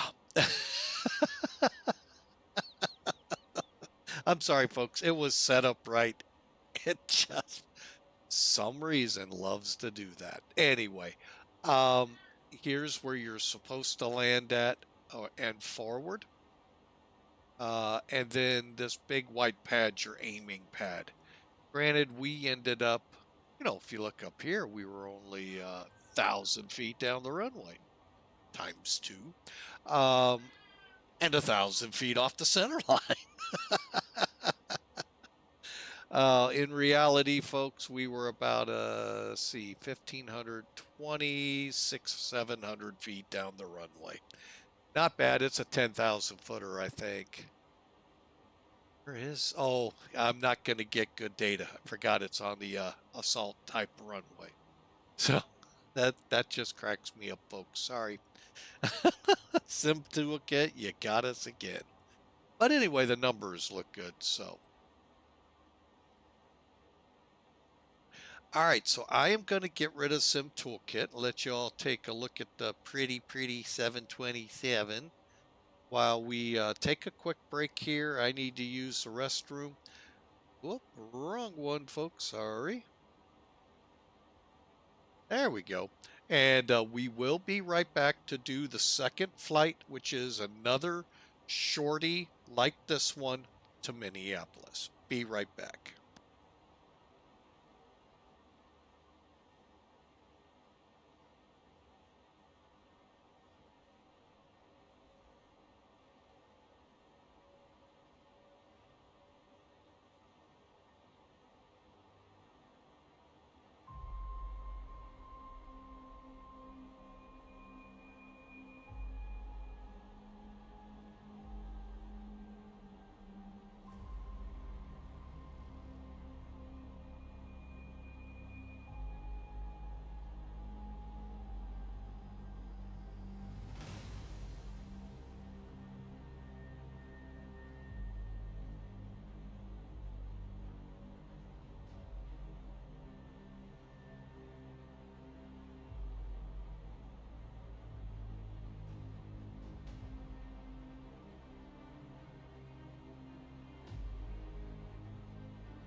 All right, folks, we are back with you. I am just in the process of booking our next flight.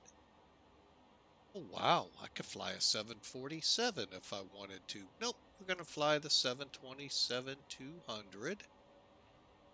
Let's take the last one. Why not? The last one.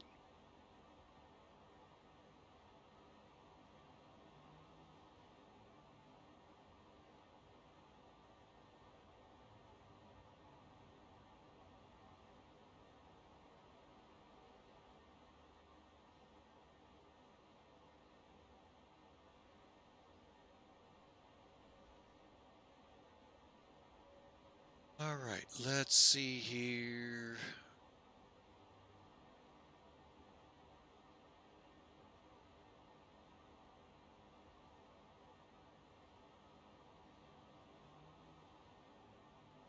All right, so this time around, Northwest 657.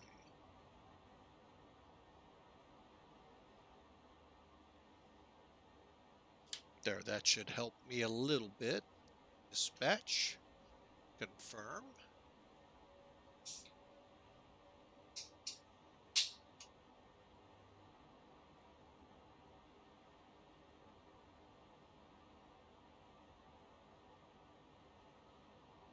Just waiting on the system. There we go. All right, folks, we got about an hour and 15-minute flight here. Ooh, this one's a tough one. Somehow I think there has to have been more to it than this. We'll find out. Hang on here. Saved. Hang on a second. Gotta copy something here real quick.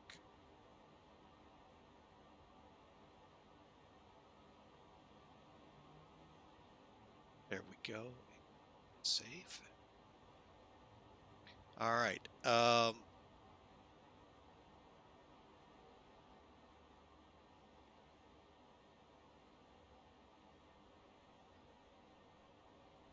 All right, let's pre-brief this real quick. Actually, not that one yet.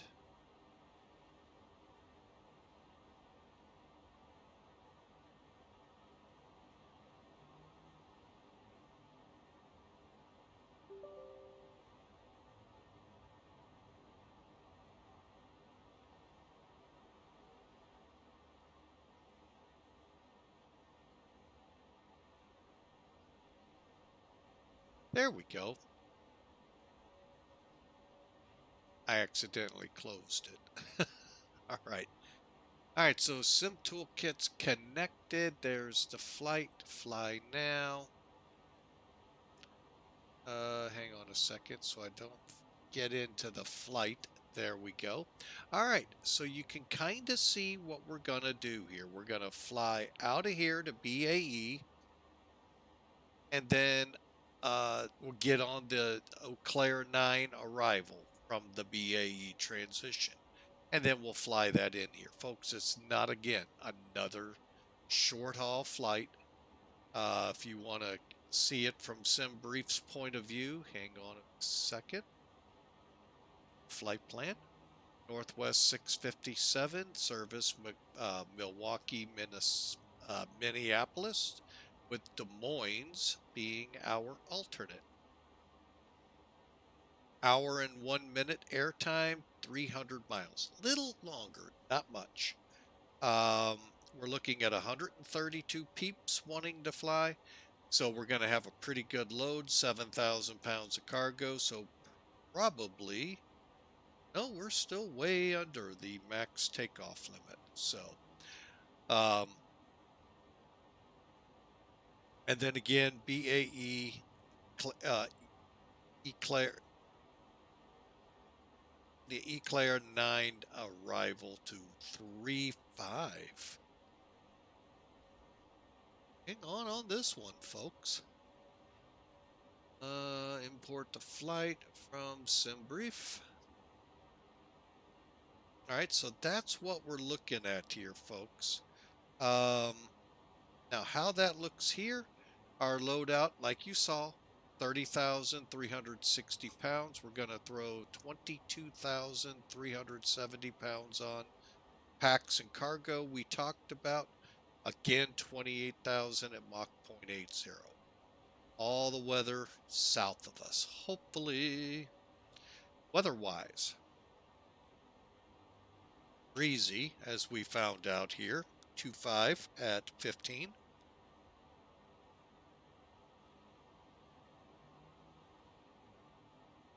Oh, sorry, needed a little coffee. 10 miles visibility and pretty good day, really. Down over in Minneapolis, 030 at 6, 10-mile visibility, and somebody broke the sky again. Jeez. All right, well, you know, that's how it goes, folks. And we'll get our flight land.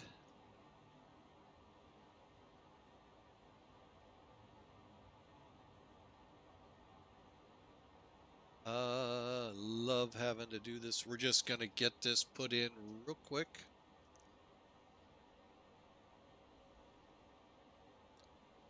If we show the ability.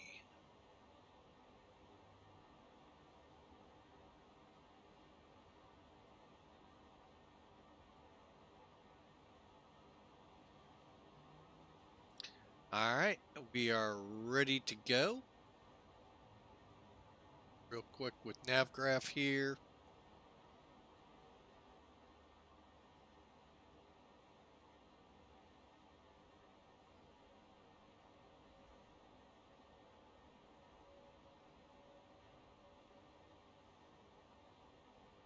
Okay, so let's see, have they updated? 37 minutes ago. Wow.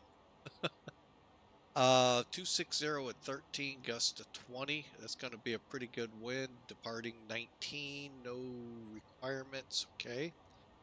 Reason I say that is sometimes they tell you they're going to depart you from a certain intersection. Up in Minneapolis, we're looking at departing 30 left. Oh, we have an arrival. Okay. So the arrival shows us 220 at 3. Oh my gosh, what are we going to do landing without a wind? My gosh. All right, here we go. So visual to runway 35 in use. Land and hold short. 30. Wait a minute. Land and hold short.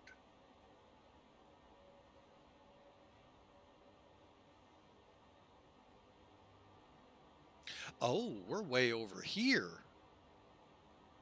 Oh, I get it. Heck, are we landing and holding short of?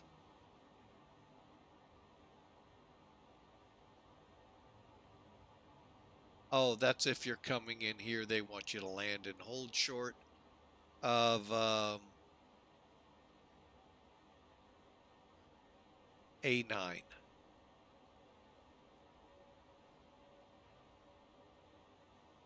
What? I am truly confused.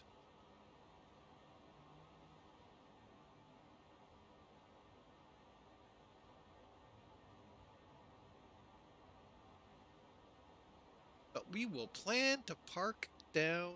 Actually, we should be parking up here. G2. This land and hold short. I don't get.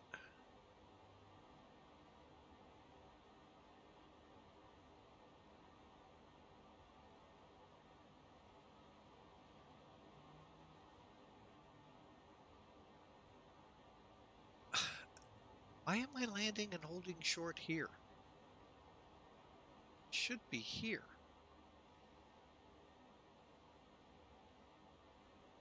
I'm thoroughly confused with this one.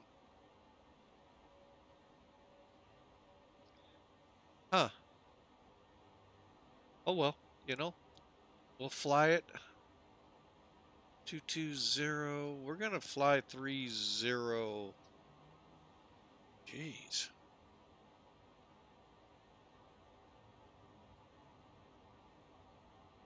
Three zero left. And we're going to land and hold short, hopefully, of the runway. If not, we'll make Alpha 8 and come back and find G2. Wherever G2 might be. We'll look it up later. In flight. All right, so that's really confusing as all get out.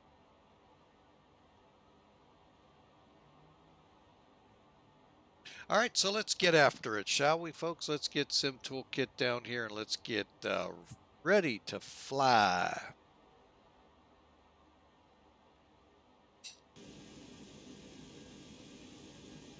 All right, checklist time. Checklist. All right, cockpit prep's complete. Oxygen, anti-skid, stall warning. We'll have to do all of those. The good thing is we will not have to. Well, we should, just for safety. So we'll do it. Really doesn't take long once you've done it once or twice. You get a rhythm.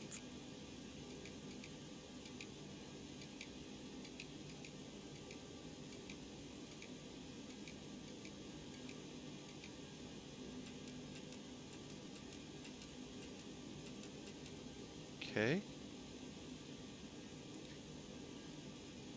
Lights are set. And like I said, quickly.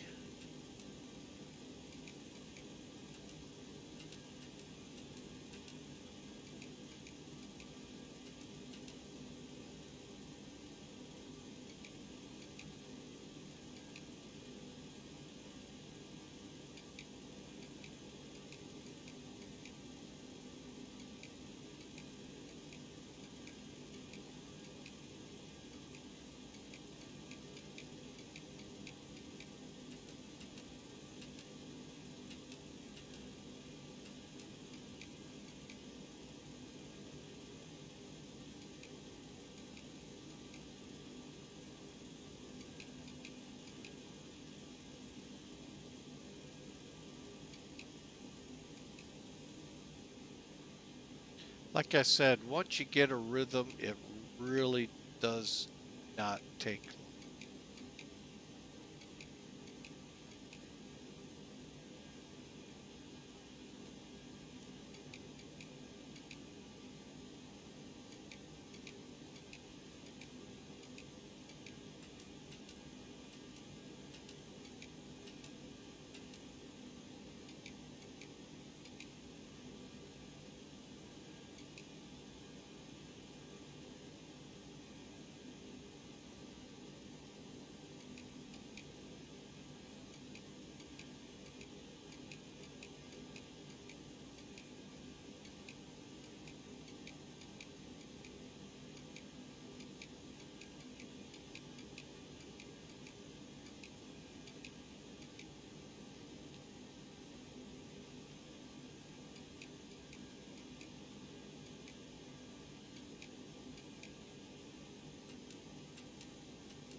All right, and let's do our overheat check.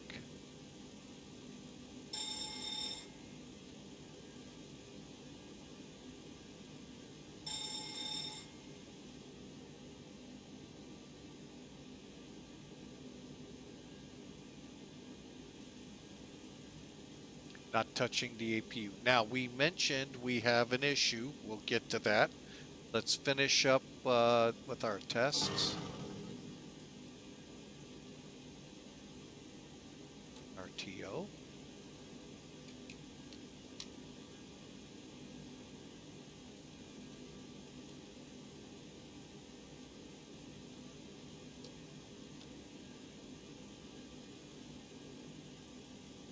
All right. So we've gone through, we've done all of our checks. No smoking, voice, windshield, GPWS we'll do real quick. Well, as quick as it will let us. Glide slow. Pull up. Wind shear. Wind shear. Wind shear. Terrain. Up. Airspeed low. Sink rate. Pull up. Terrain. Pull up. Don't sink. Don't sink. Too low. Terrain. Too low. Gear. Too low. Flaps.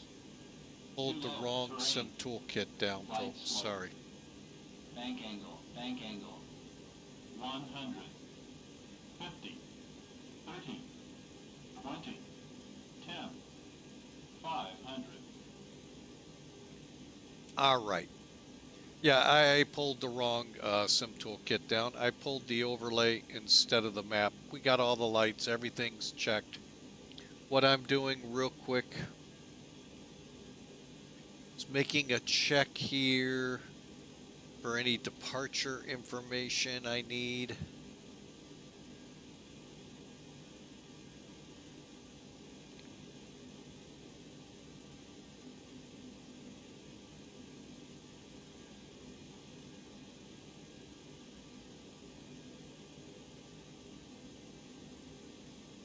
And I'm setting up Sky Vector.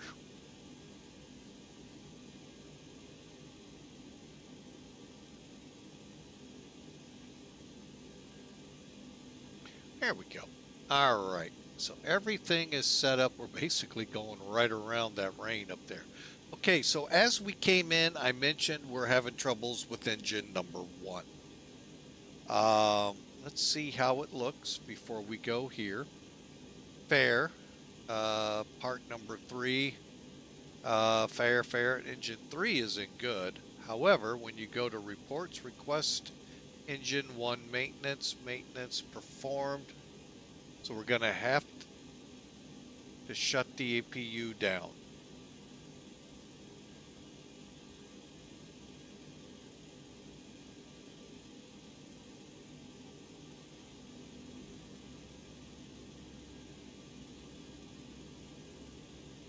And as the message says, the air will take about 45 seconds.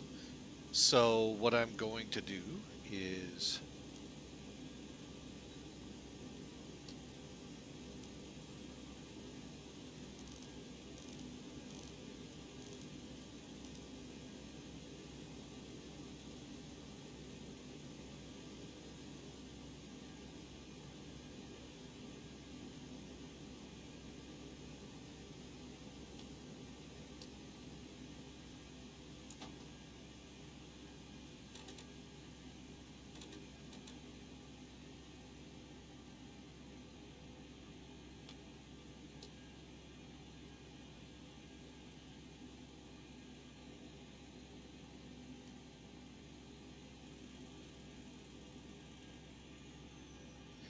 all right, I've given it a little bit here just to make sure the residual from it isn't holding.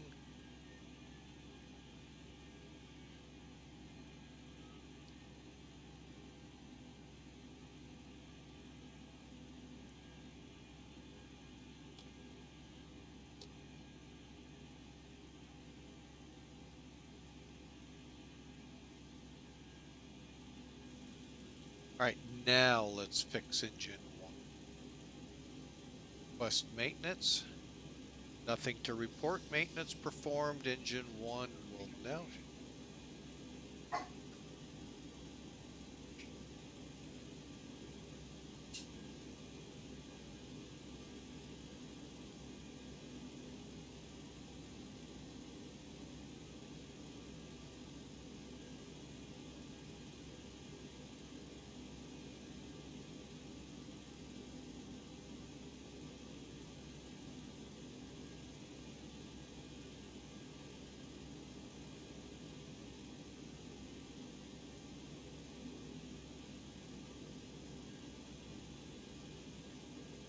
All right, so maintenance has been performed. We can, everyone's good to, we've actually got one other thing to perform. Let's load the airplane, shall we? 132 peeps. So what I'll do here is click full.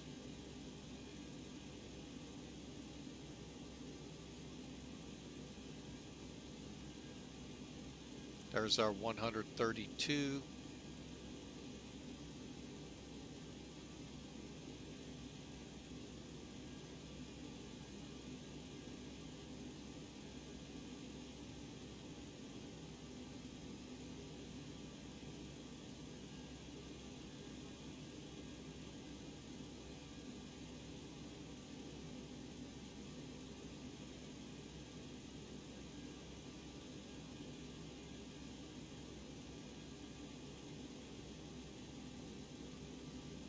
All right, so there you have it, folks. Pretty much a full plane except for 2 seats back in the smoking section on the plane. Fuel, 22,370.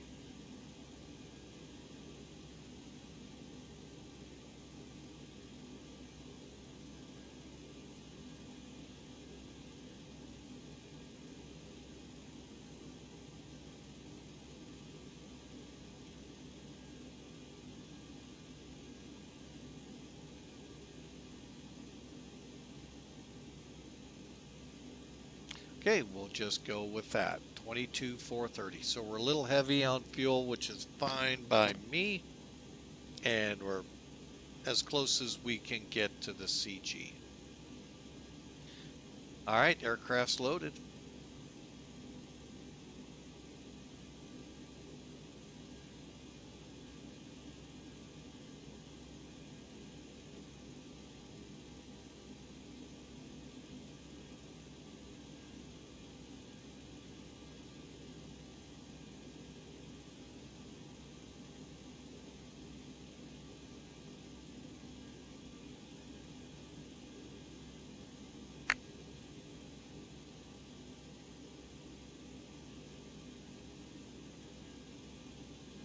Uh, 3140.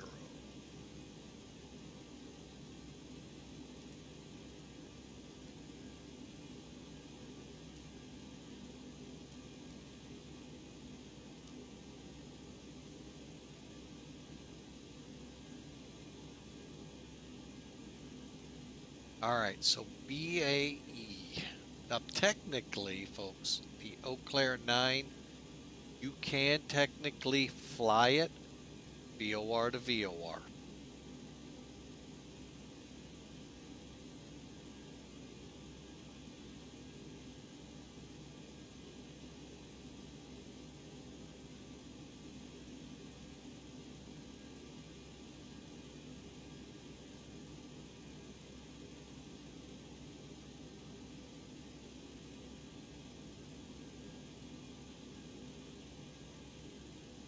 All right, I've got to do a runway change here, which would be 30 left.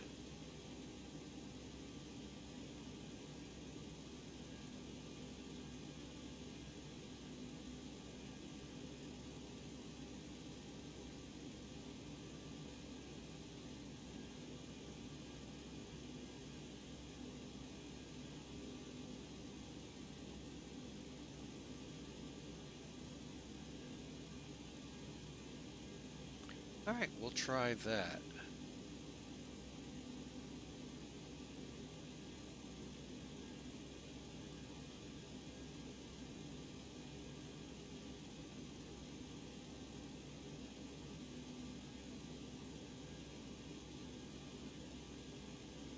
All right, so let's do it, folks.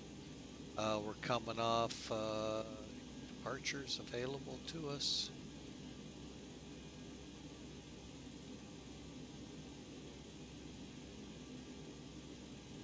Okay, the Milwaukee 9 is turn to assigned heading, maintain 5,000, expect radar vectors, and you can climb 10 minutes after. All right, so basically we're going to take off runway heading and then fly direct BAE, join the arrival. Okay, pretty simple. All right.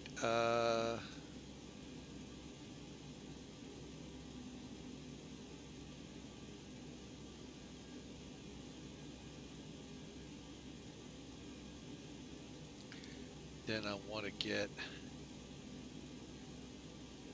going to G2. Oh, right there. Cool. It's pretty close to where we love to park the 7-4 all the time. Nice. G3, G2. Perfect. Okay, we'll take it.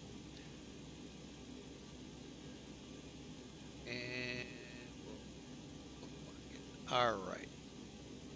Worry about that when we get there. All right, so here we go. Let's do the final part of this, folks. We are just about ready for departure.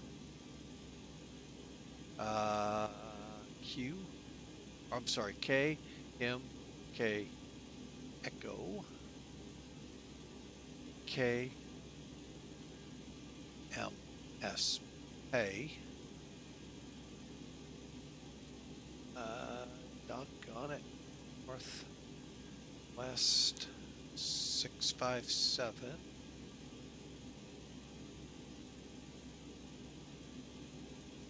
Departure.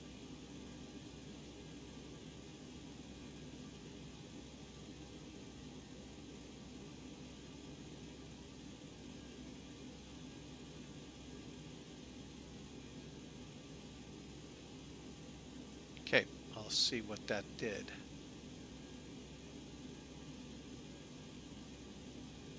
Okay, so back up here. Actually, from here, all we got to do is go to 0 left.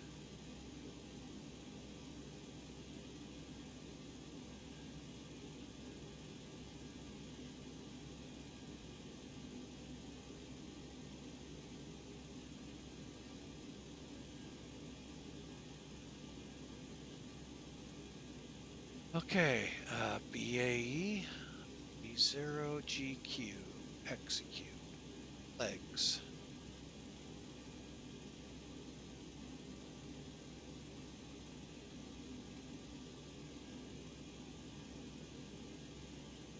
All right, so BAE.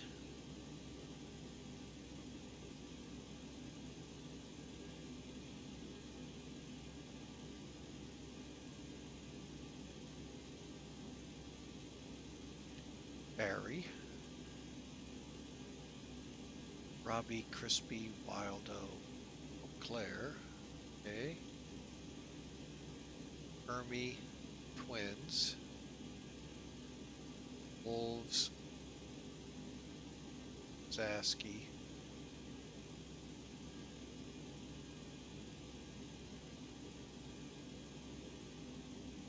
okay. So we need 11,000 at Twins.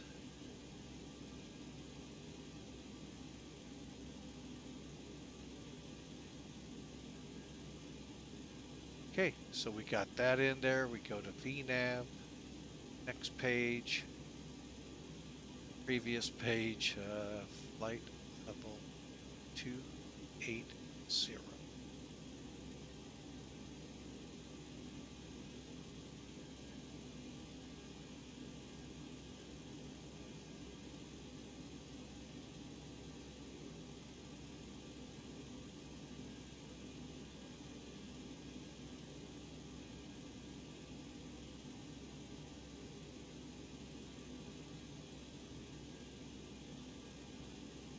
Okay, that is ready to go.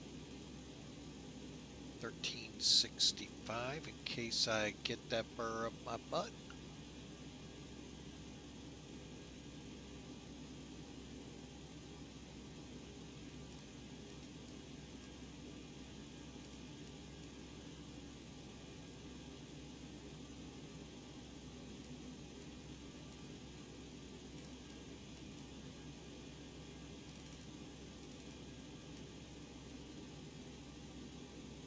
Okay, and then we'll track 1530.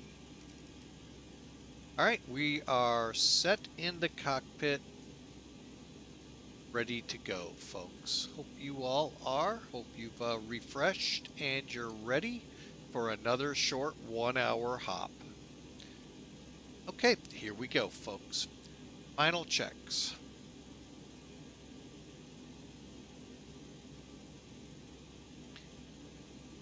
Okay, so flight recorder, gear pens, papers, window heats on, no smoking. Let's make sure we've got all our switches. Seatbelts on. Instruments set, radar, transponder, and radio set. Parking brakes, rudder, fuel, hydraulic, and papers are aboard. All right, we're cleared to go, folks.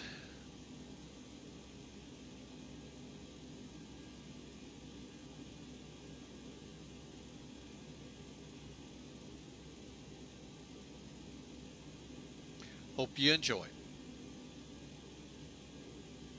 Looky around here. Nobody joining us. Well, that's a bummer.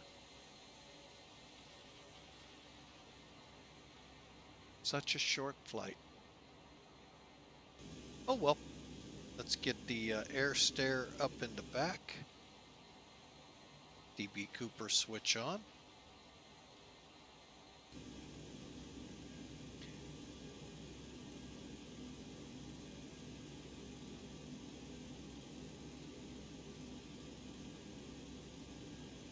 $2969. Okay.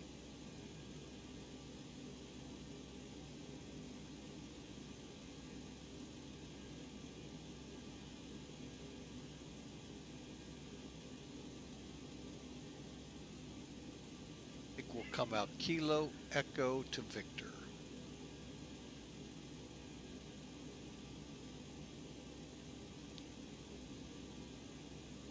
All right, here we go, folks.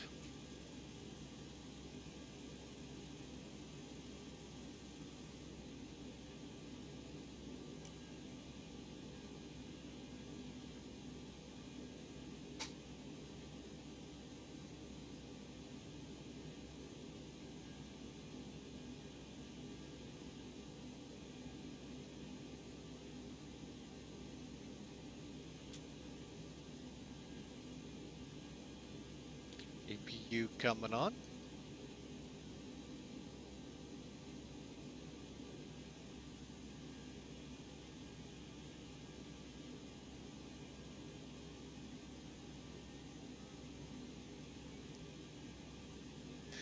Oh, just kind of laughing here. The junior cadet, our 3-month-old granddaughter, just going to town trying to, you know, when they try to sleep and all. It's just kind of funny to listen to them. But she's actually gotten a pretty decent nap this go around. As the wife said, though, off and on, up and down, about an hour and a half, though.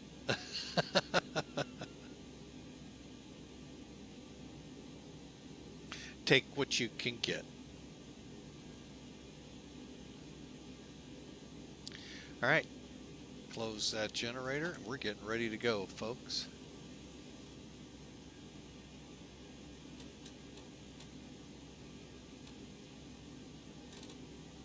Okay, set. APU bleed coming up.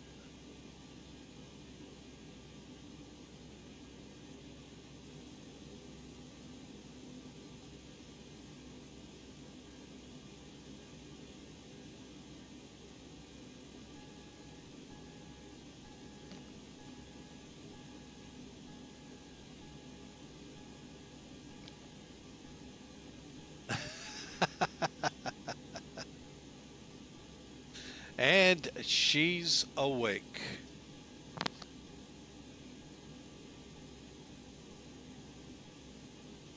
Hello down here. Ooh. Hi. You want to say something to the audience? No? Okay. Oh, all right. So let's get these engines fired up, folks. Get ready for another power back.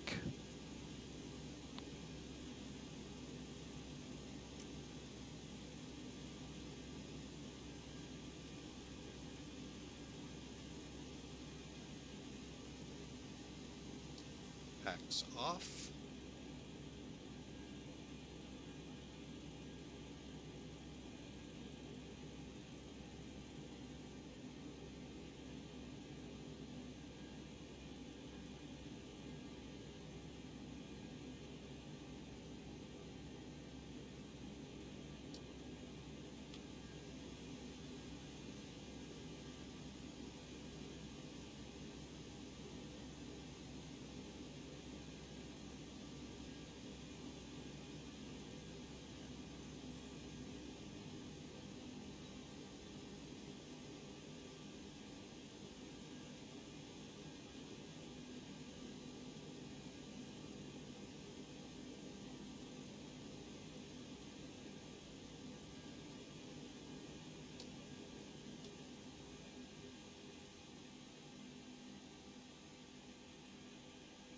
There we go. Now we got the pressure.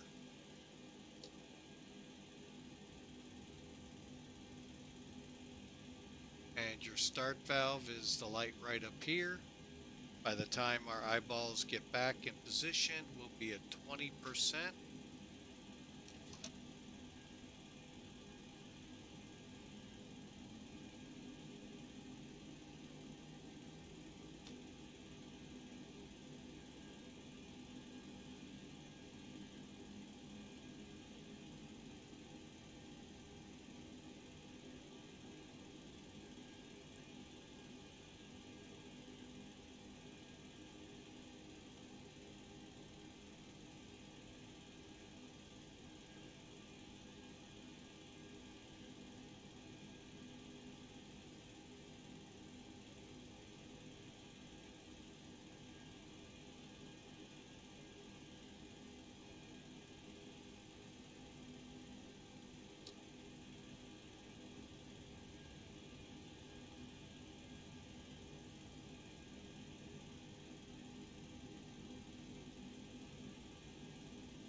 Okay, engine number 1 firing up.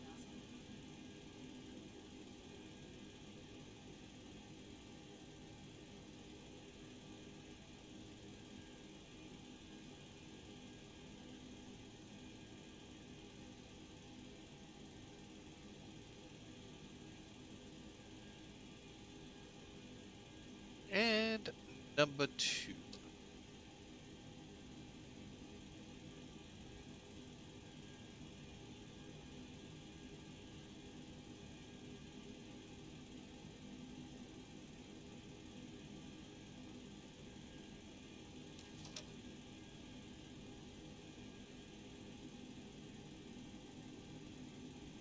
Okay, folks, we got them all fired up. Hope you all enjoy. Thanks for tuning in. Thanks for stopping by. Hope you enjoy the ride over to Minneapolis.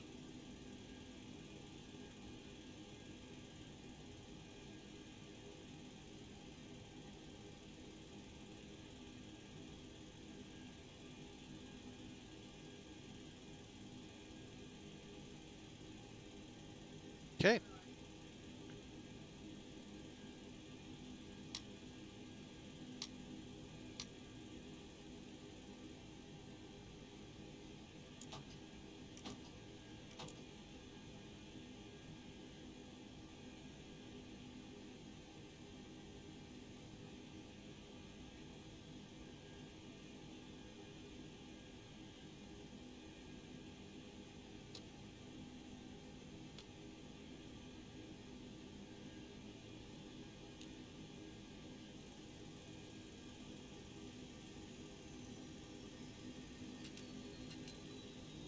Oh, I know what that means.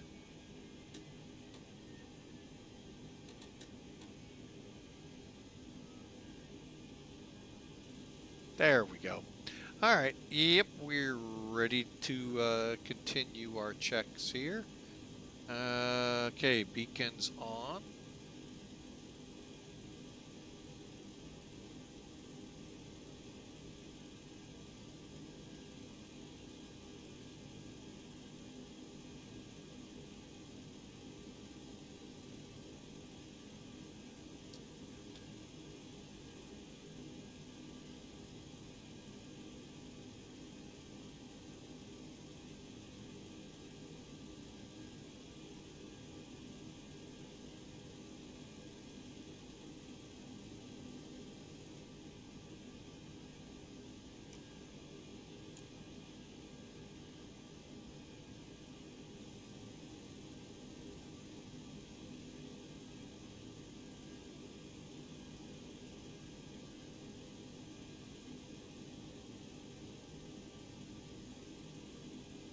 All right, folks, welcome back from the break. We again thank you all for being a part of Flying with Mike today.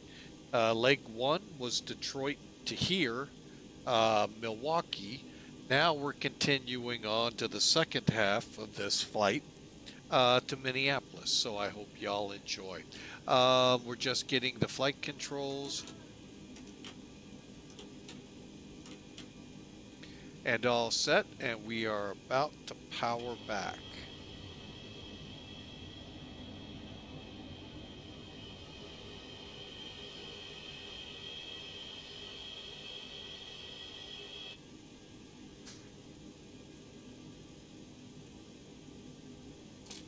Brakes off.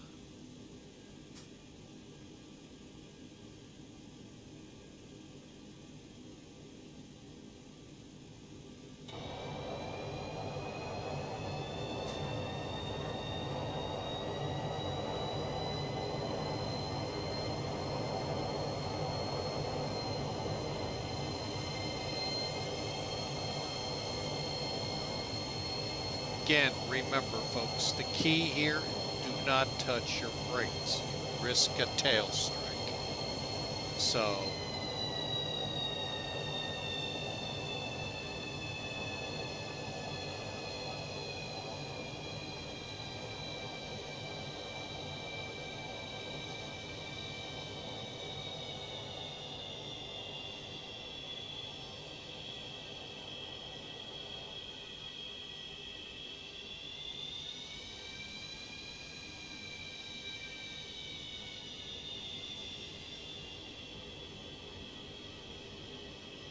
okay, and taxi checks real quick, flaps.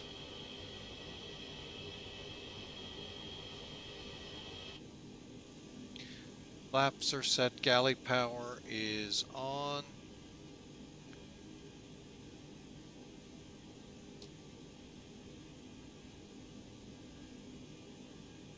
Oh, what is Minneapolis? Whoops. That'll work. 842.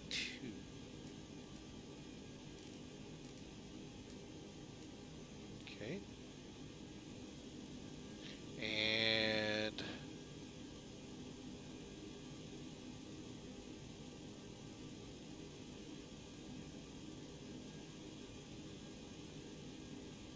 all right, we're ready to head for the runway, folks.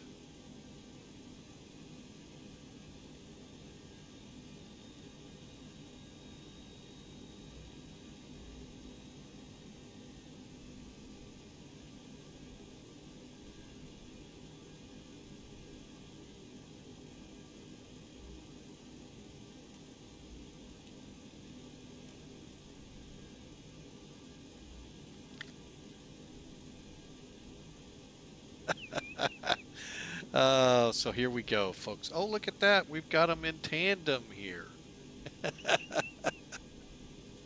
Oh, they crack me up.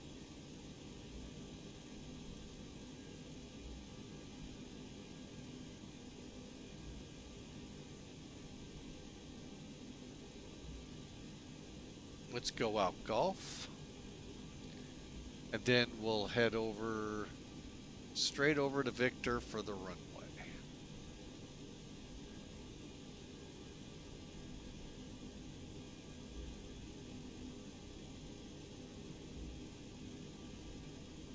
So again, hope you all enjoy. If you're new to the channel, hey, hit that follow button so that way you know when we go live next time. But for now, folks, we're headed to Minneapolis after a fun flight out of Detroit to Milwaukee, where we're at.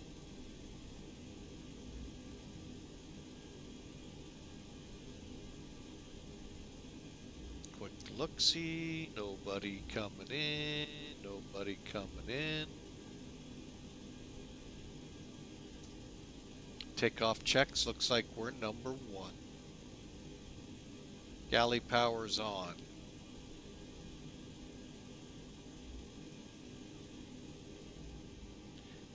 Okay.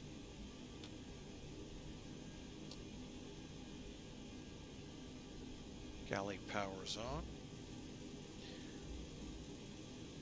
And we got down here, put this in round. And we're going to take off right here.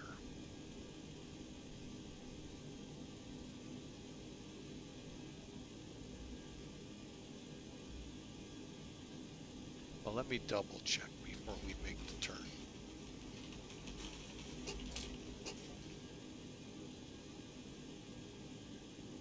Oh yeah, 9,000 feet. Yeah, we're good.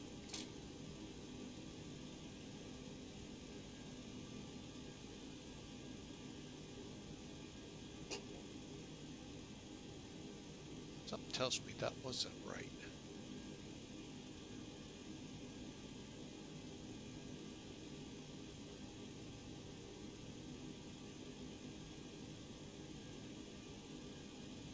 Huh? 575.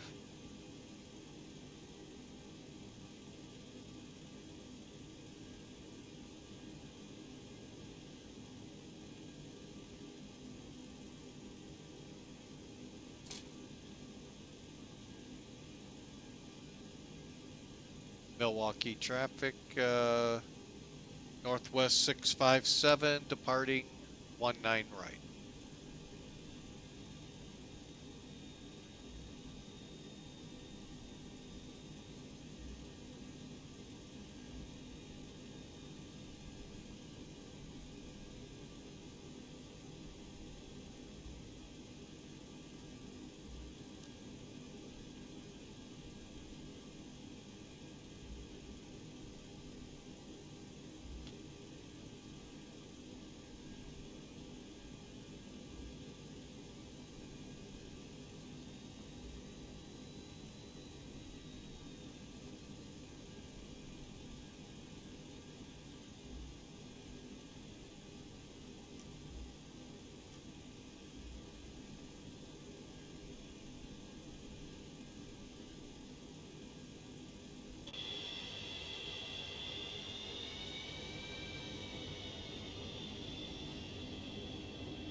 knots.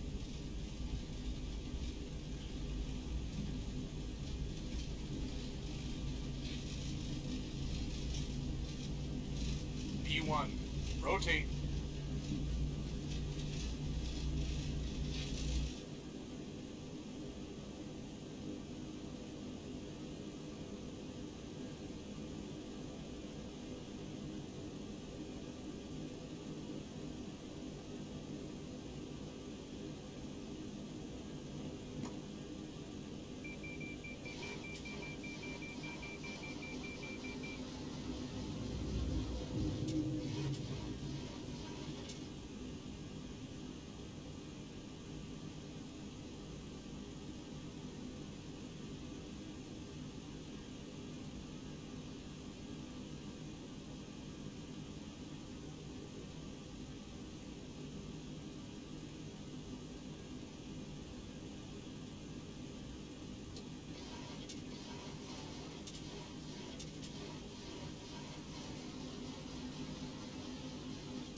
All right, folks, we're on our way.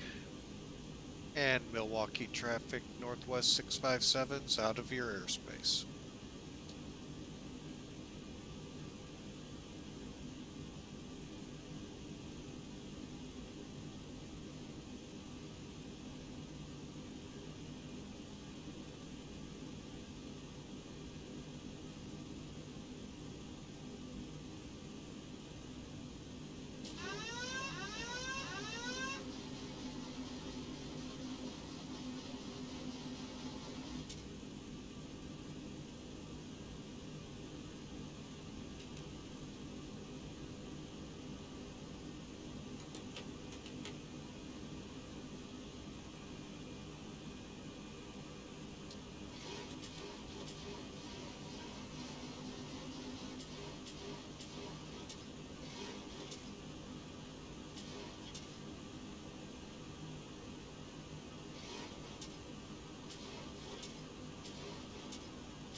Okay, we're through 7,000, folks. Flaps are up, and we are climbing under climb power of 93%, and headed for Minneapolis.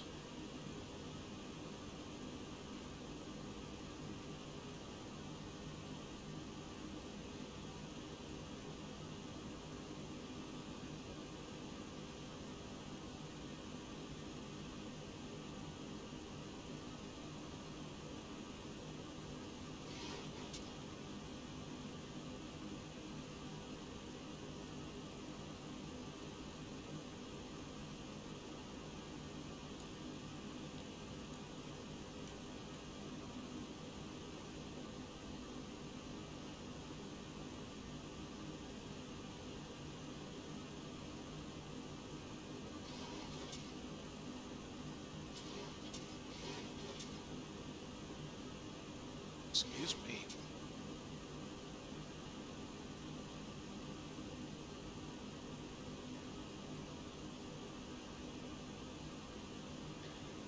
Oh, guess what I forgot to start, folks? The 8-car system. Bumper. Oh well. No big deal. We'll continue the flight on, even though we're not going to get credit. Dang it.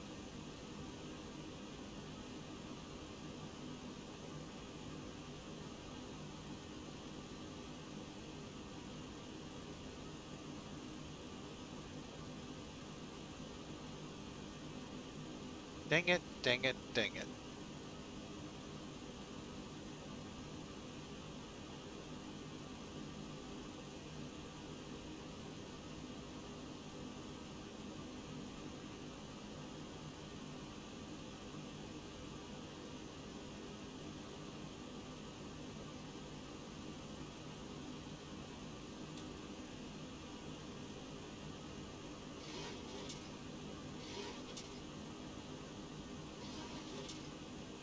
Oh well. We'll enjoy the flight anyway, folks. Let's get on up to 280.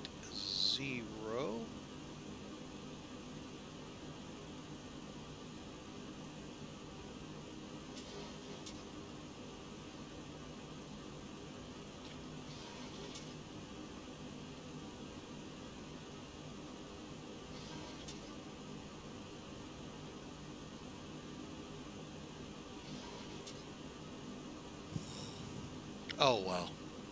Grumble.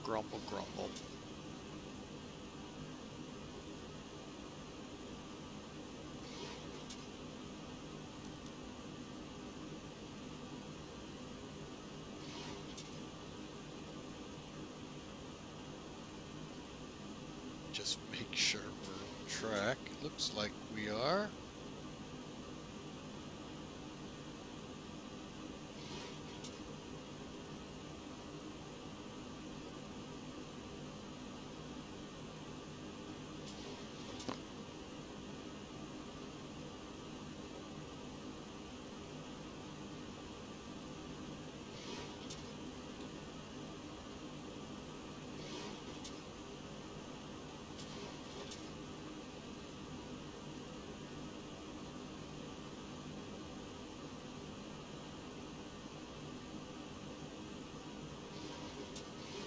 So I hope y'all are having a good Tuesday.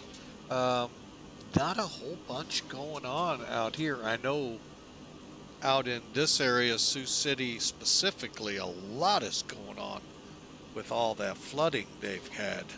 Heard that a train bridge either came down or it was out of service. One of the two. I'm thinking the came down part, but it's just unreal. So prayers with all of you out here in the Sioux City in this flood area. And then find out, looks like Switzerland may also have some flooding underway. That I can't verify. I don't really have a lot of good news sources to check in on that one.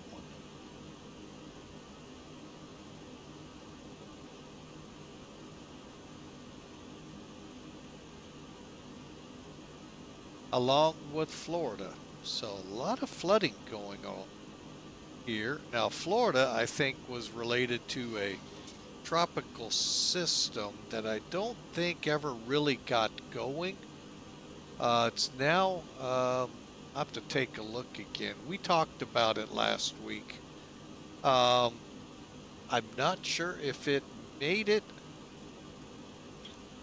or not off the East Coast.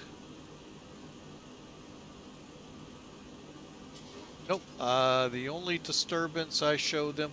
Now, Alberto was the first system. It hit somewhere in Mexico, very southern part of Texas. And a lot of that moisture is what I think streamed up this way. But I could be wrong. I'm having a hard time seeing that on this chart. But the next system is in the Caribbean, they're watching.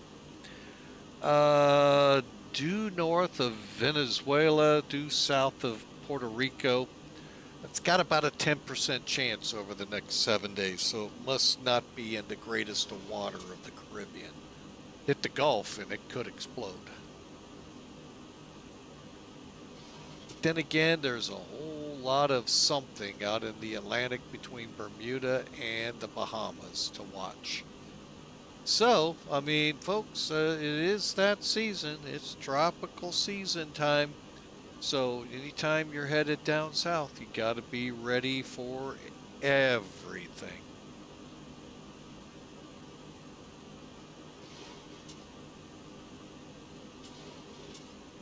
And that system I mentioned in the Caribbean is another one tracking potentially for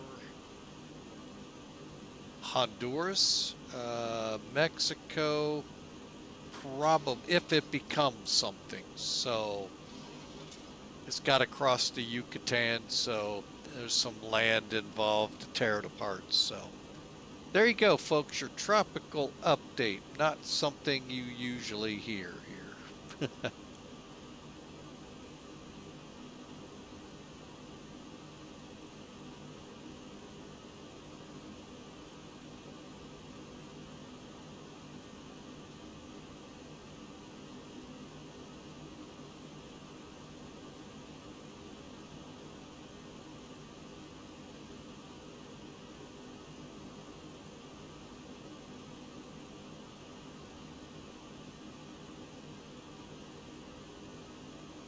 And even looking out towards the western side of the country or Hawaii, still looks kind of quiet there. There's some possibilities bubbling, but bubbling doesn't mean it'll turn into anything.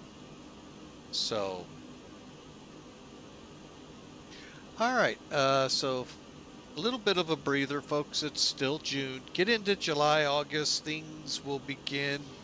Well, July seems to flatten out, but then we'll bubble up a little bit come August, and then September. Grab on. It's time for the ride as the hurricane season ramps into full gear. We got a couple months.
All right, folks, we're about to hit top of climb.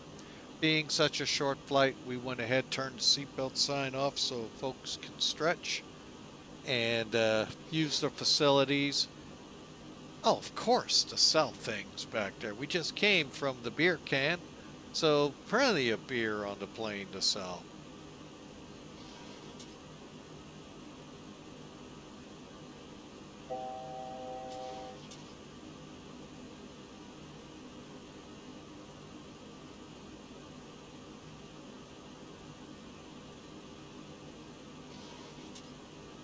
All right, let us.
Okay, folks, we've come off GPS nav. We're flying this VOR to VOR. So maybe it is a good thing we didn't start this up with Piedmont.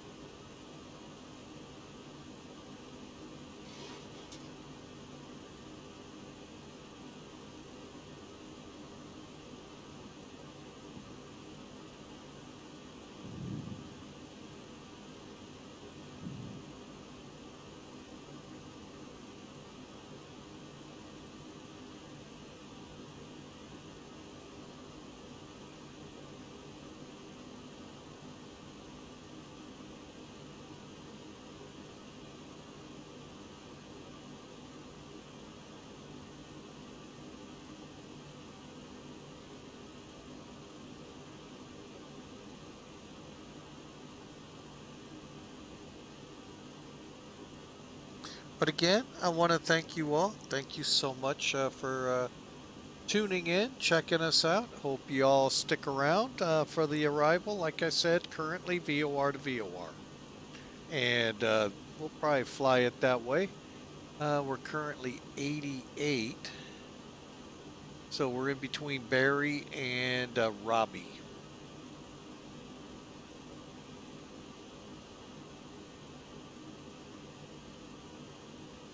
And just for those not reading the title below, it's X-Plane 11.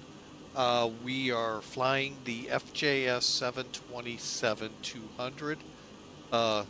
As many, looking forward to when X-Plane 12 will, or I'm sorry, when FlyJSim will release the 727 version 4, I think it is.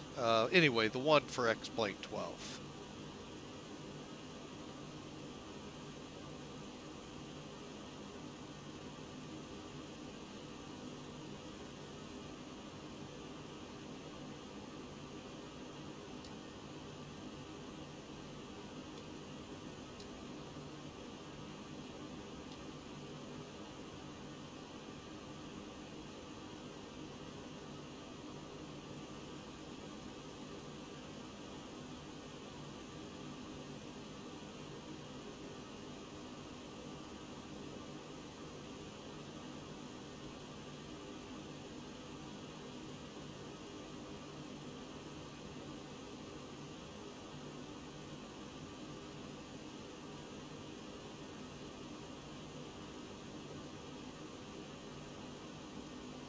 All right, over Robbie. Next is Crispy, and then Wild, and then Eau Claire.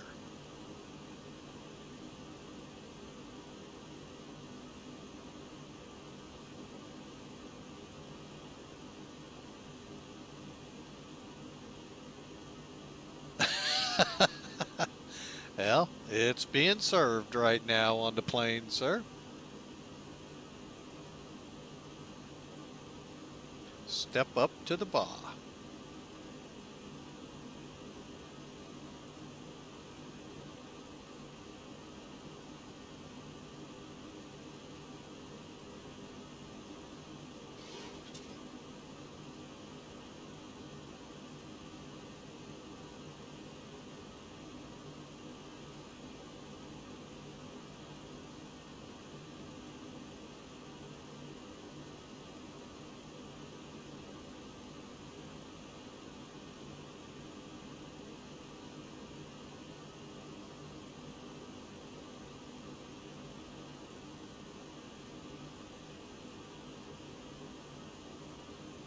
All right, so we are set up, folks. Like I said, we are VOR to VOR now.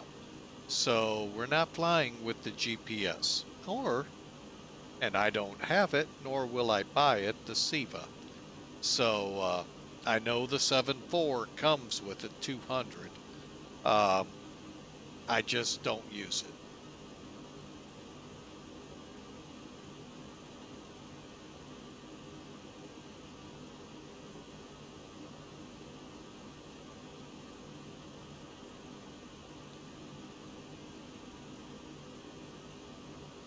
All right, so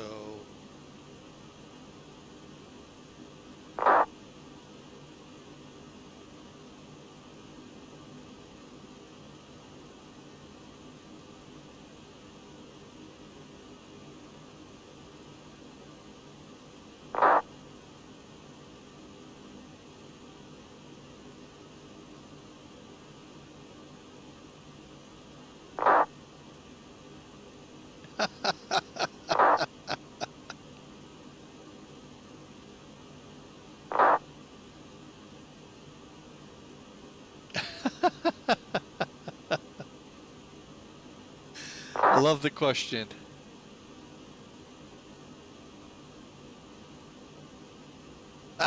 Oh, I could, oh no, I could really stir it up.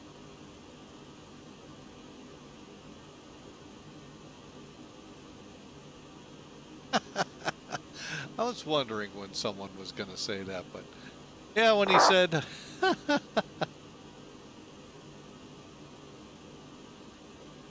there is no real life CTAF frequency in between airports. It's called talk to your center.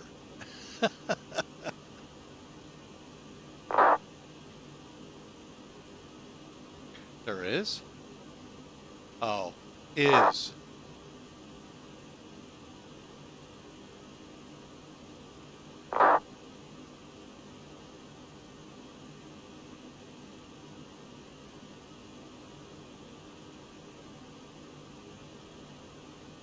Speaking of which, let's get that CTAF.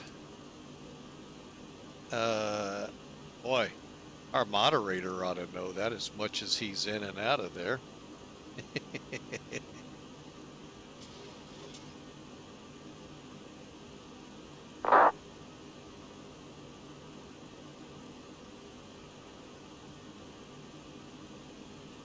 Alright, so CTAF here will be 126 700.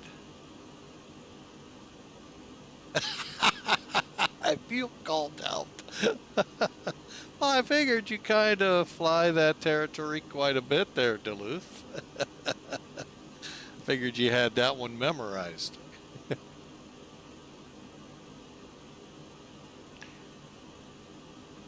All right, so we're on our way. Should be, let's see, we're 132 miles off of Badger.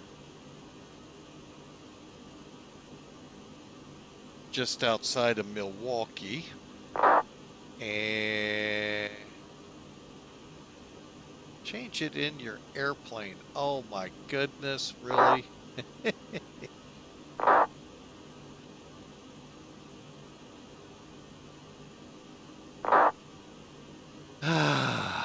People, people, people. Let's see here. What am I looking for? 1365, so we're 39 miles. How'd we sneak by Wild in my chart? Didn't. Oh, we just did. Okay. All right, so what I'm going to set up here.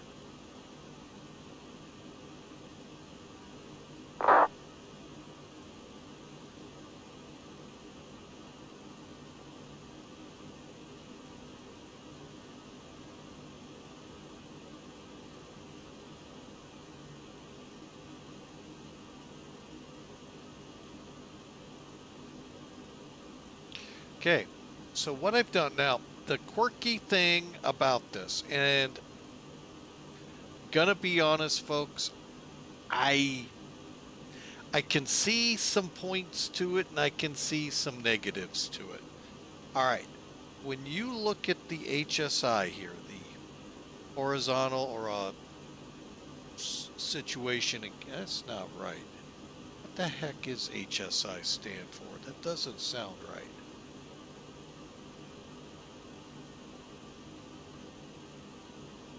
Horizontal situation indicator. Okay, why does it not sound right to me? Oh well. Anyway, on here you have ground speed. That. How about course? I'm sorry, course, and your distance on nav 1. So this is considered DME1 when you look at it, because this one says DME2. So whatever's on your nav 2 shows there. So you can see The big thing that draws everyone's eye to it is actually the other radio.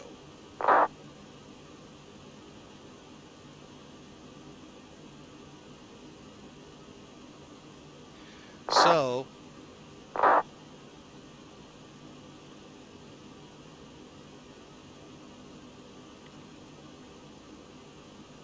I'm getting a little on the speedy side.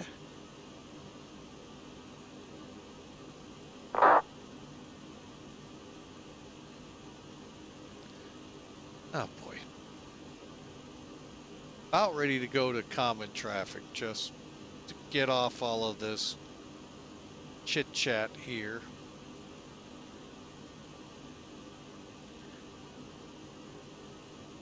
Okay, so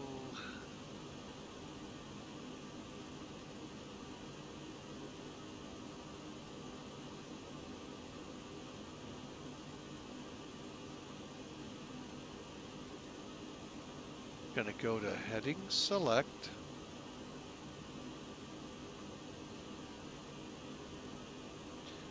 And I'm also gonna start my descent.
Okay, I've got no controllers in the region here.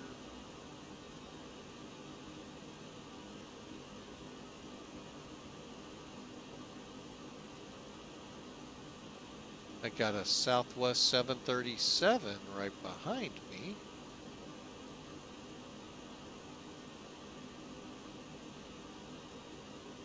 And several on the ground here, or a couple on the ground, so cool.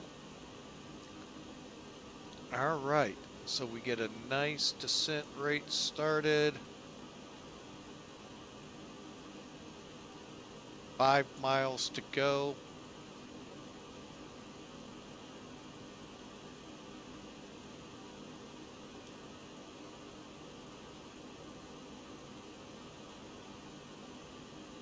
Just as we lost it.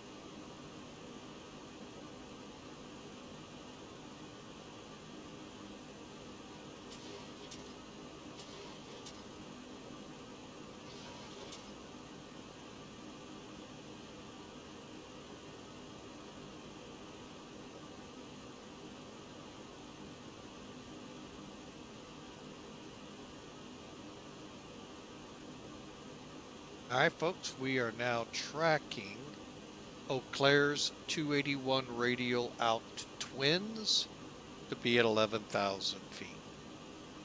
28 miles. I think we actually got a good chance at that one. And then we got to intercept this Minneapolis VOR. And if I got that one tuned in somewhere, yeah.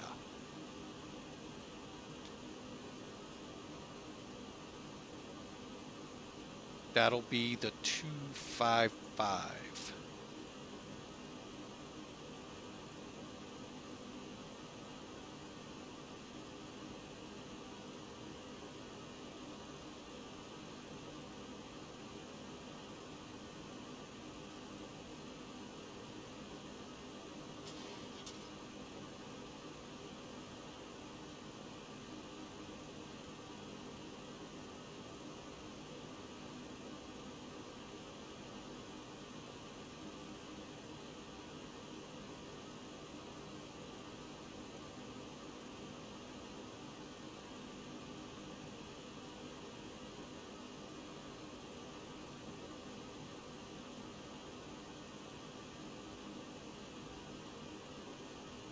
Yeah, got a wind out of the west at 50 knots. That's good enough to blow us around up.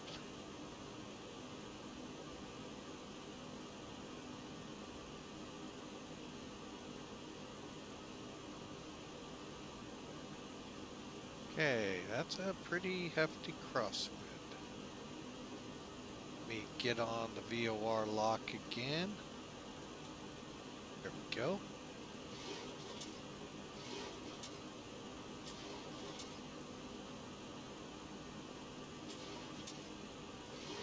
All right, so coming up on 18,000. Minneapolis is calling 2981.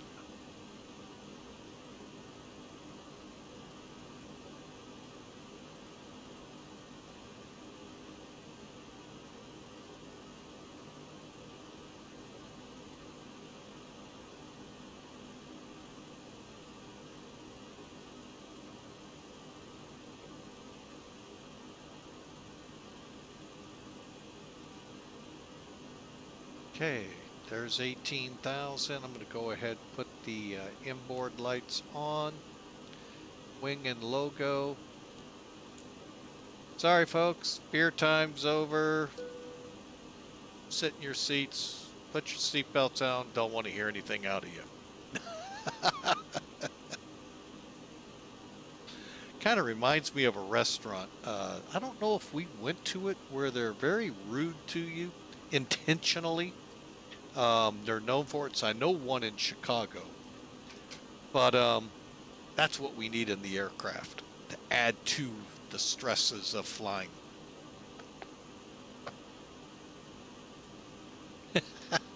Oh yeah, that airline goes out of business quick.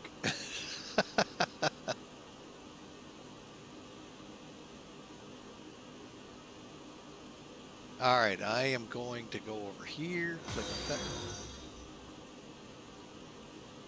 Pat Dog 35. Thank you for the follow. We sure appreciate you, sir. Hope you enjoy.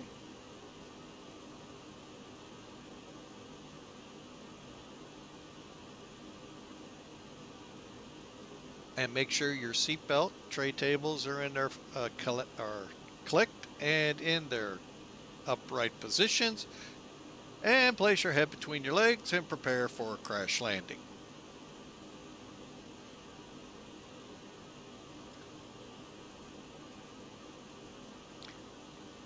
That ain't gonna be that hard, I hope.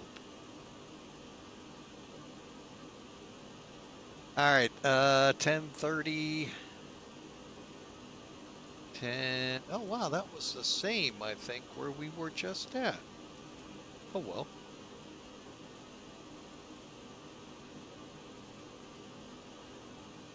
How we doing on that 11,000?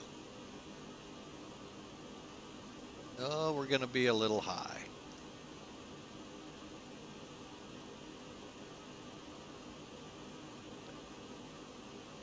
All right, so Wolves, I think, is, well, we're getting ready to intercept, so let's go ahead, turn 255.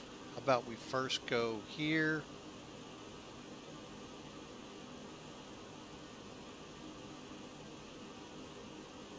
Heading select, 255. And 1530.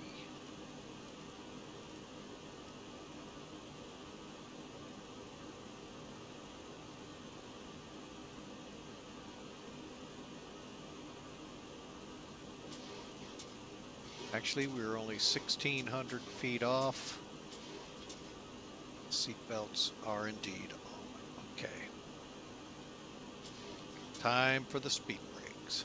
Go speed race, sir.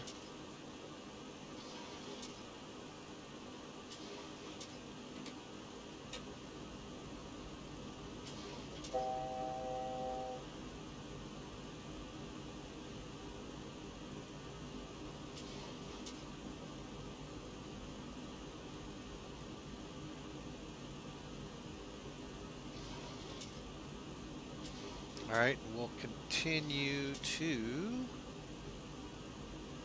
7,000.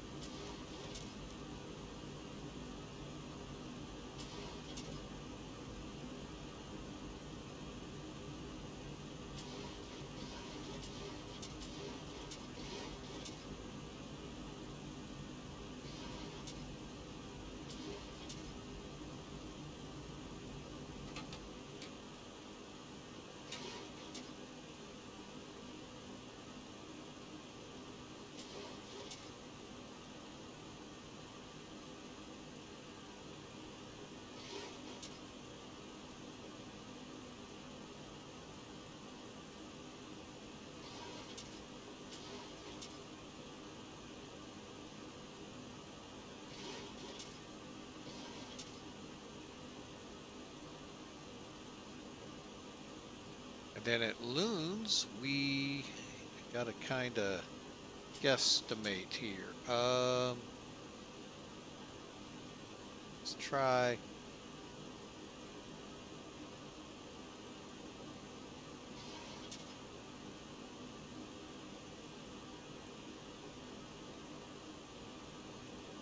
They say 189.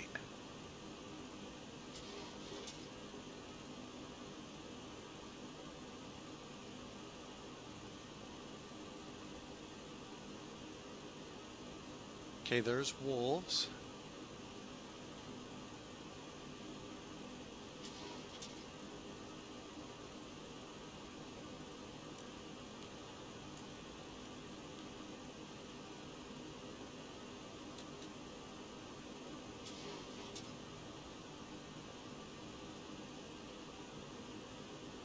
All right, folks, get ready. We are going to make our turn.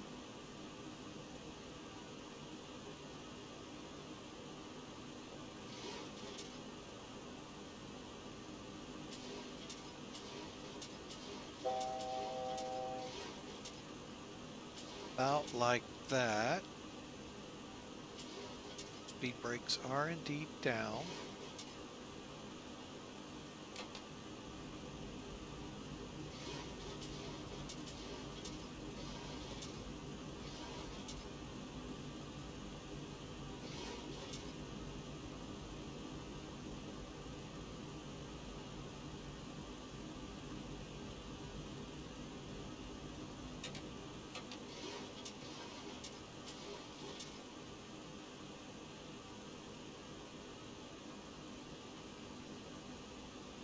All right, that looks like a pretty good turn. A little bit. We're going to just go 180, and then we're going to pick up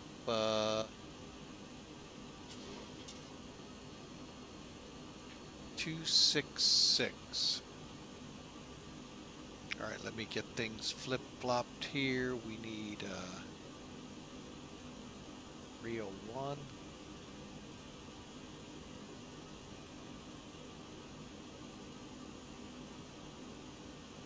And we need...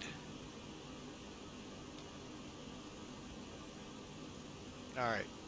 Now, this is kind of where that can come in handy. Now, I have a DME on this localizer, but I also have Minneapolis tuned in.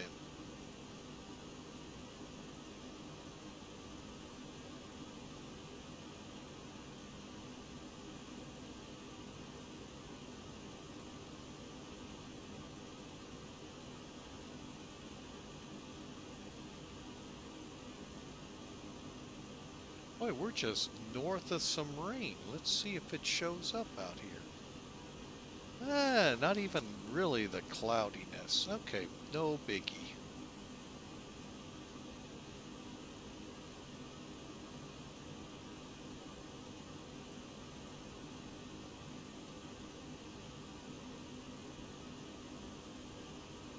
$256-ish.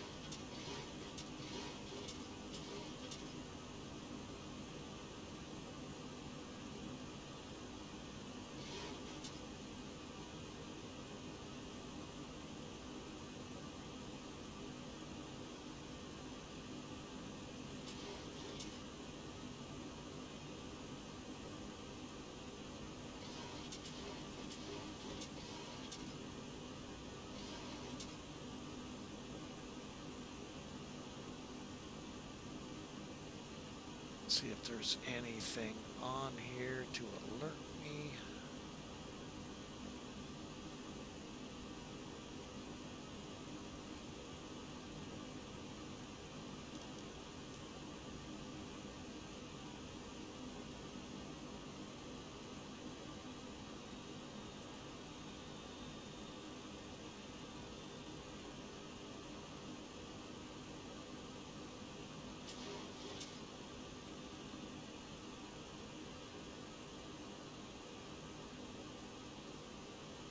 Time to go to common traffic.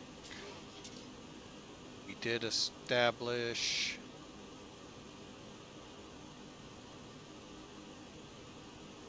126.7.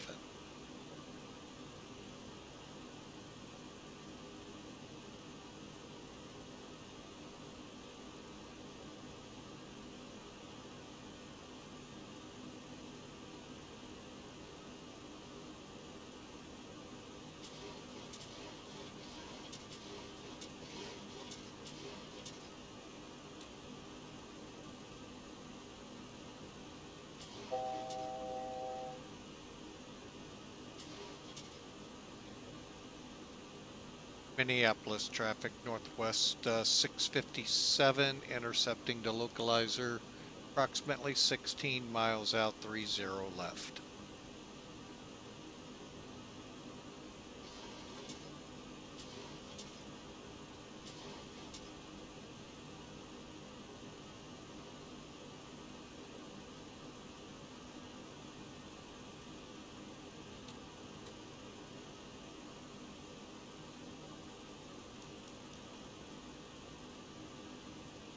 All right, and we're holding 5,000. Time to slow.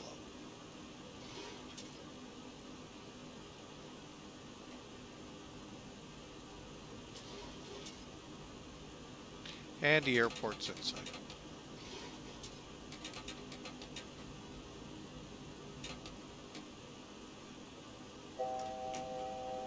Flaps 1.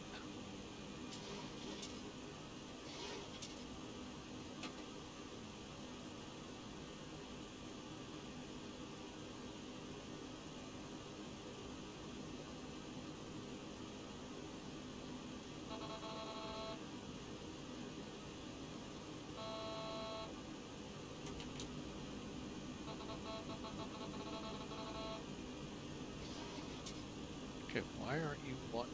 I know we're going to get an alarm.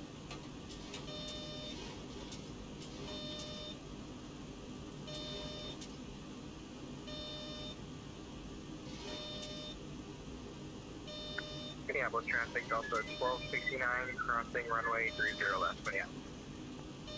Why are we descending so hard? Narco's at 3,000.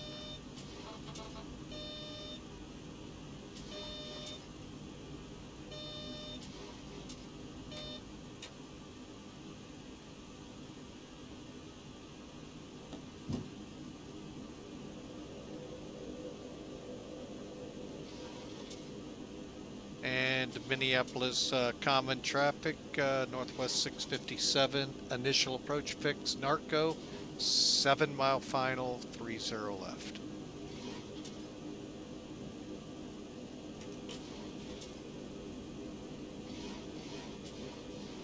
Minneapolis traffic, Delta 1269 is clear of runway 30 left.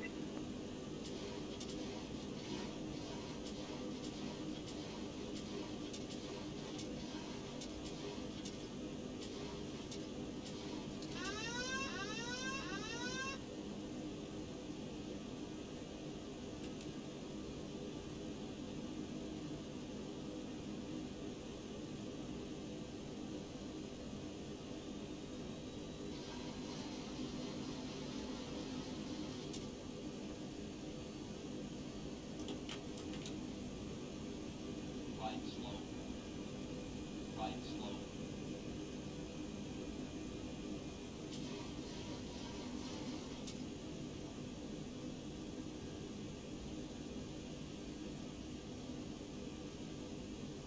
And Minneapolis common traffic, northwest 657, 3-mile final, 30 left.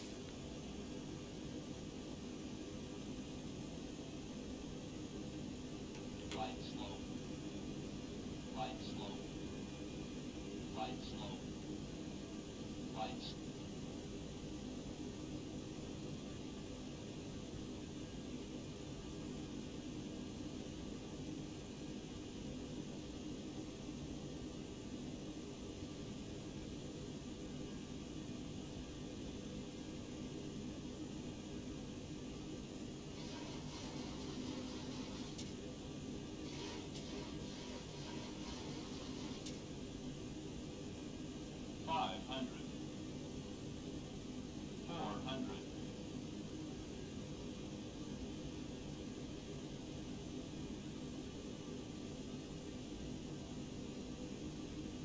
Minimums.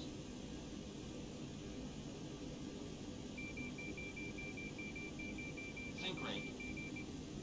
Sink rate.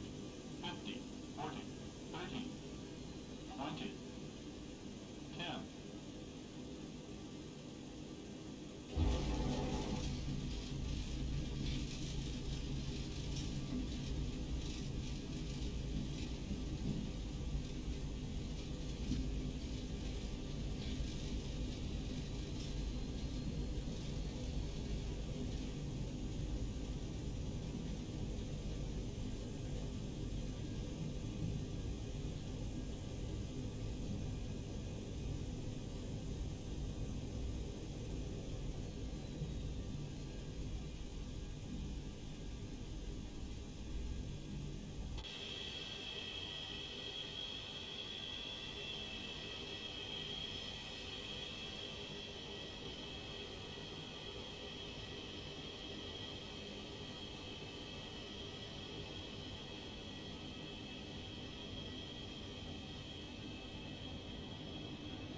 And Minneapolis traffic, northwest 657's off 30 left onto Alpha to the ramp.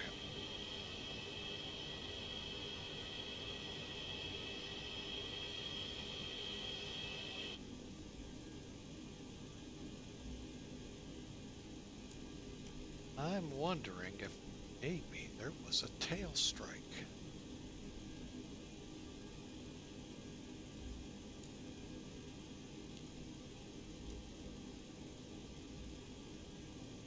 Check when we get in. But I felt that could have been a tail strike.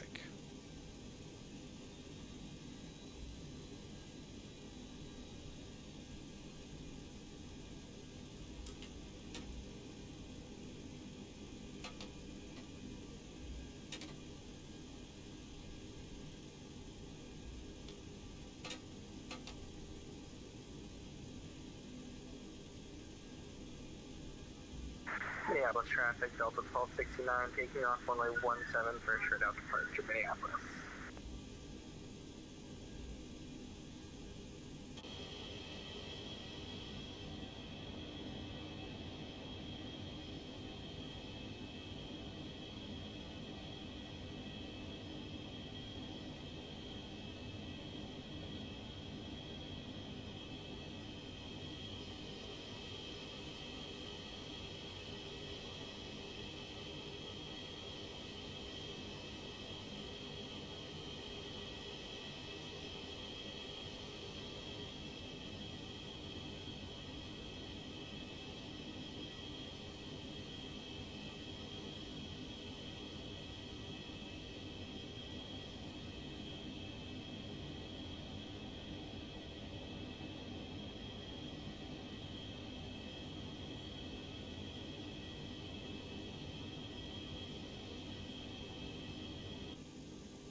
Minneapolis traffic, Delta 1269, clear of runway 17 on the Rochester 1 departure. Minneapolis.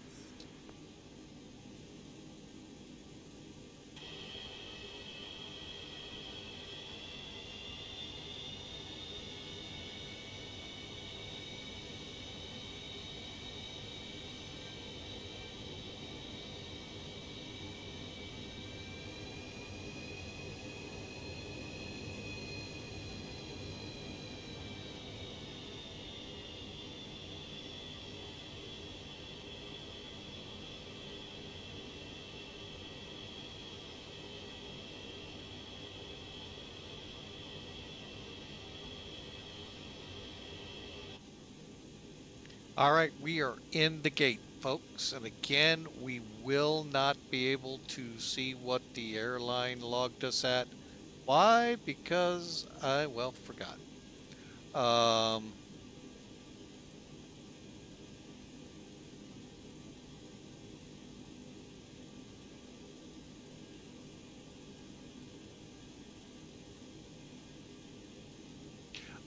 I hit unload. That's why. Okay, I was like, why can't I see this? All right. So let's get it shut down, see what we did. 198 feet a minute. Could be okay. All right, the APU is running.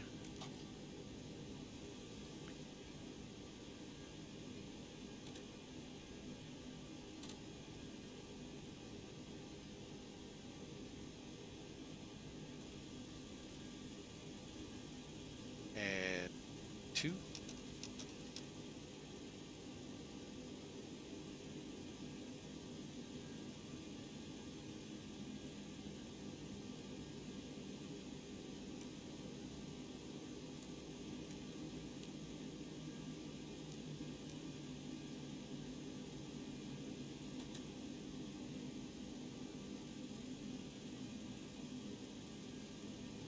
All right, pitot heat's off.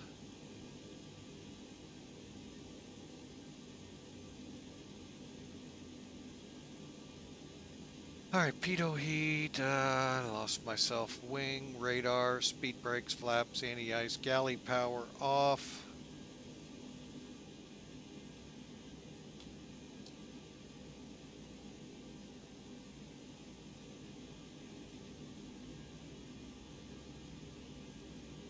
Get our internals going.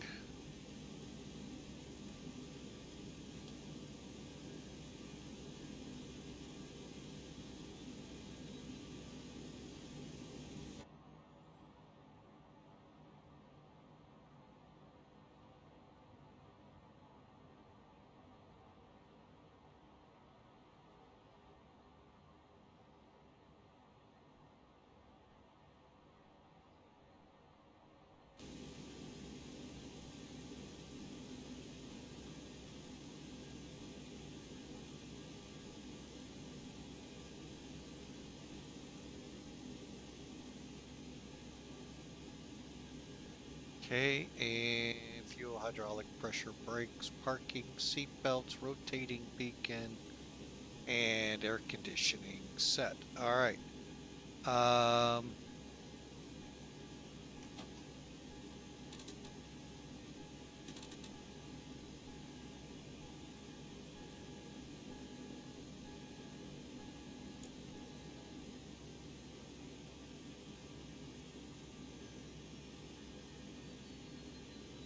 All right, there we go, folks. We're in. All right, let's take a look, shall we?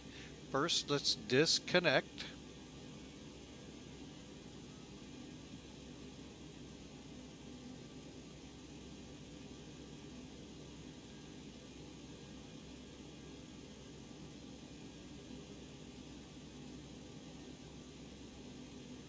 Okay, bear with me. Let me see this Southwest.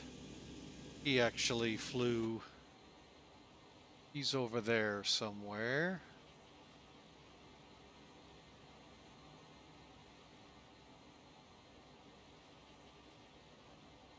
I don't think we're going to be able to see anything.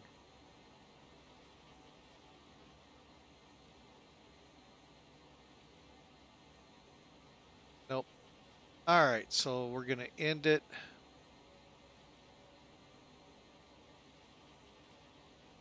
And again, we did a pretty good job. Oh, got a picture somewhere along the way. Cool. Couple pictures.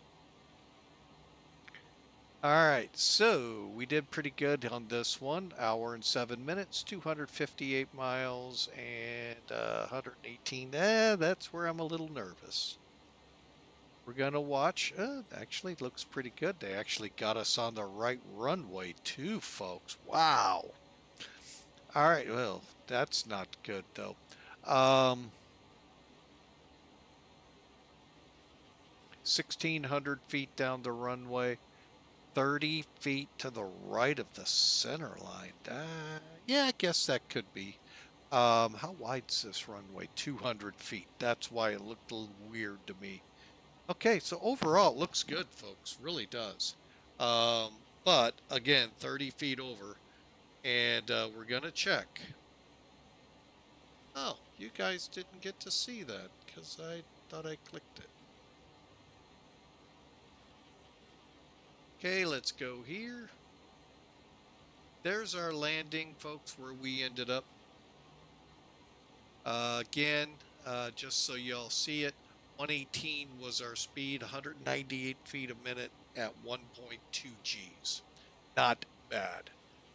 That could have been closer to the center line. I thought we were, but, you know, it is where it is and where it recorded us. All right, so let's get back into cockpit. Well, you know what? I'm just going to pull jetway away.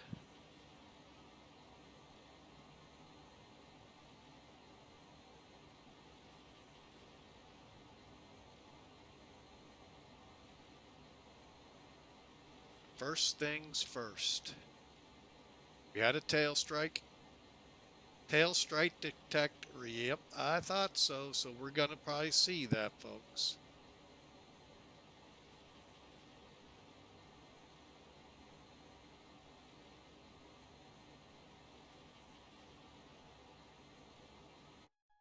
Because I kind of thought I heard it.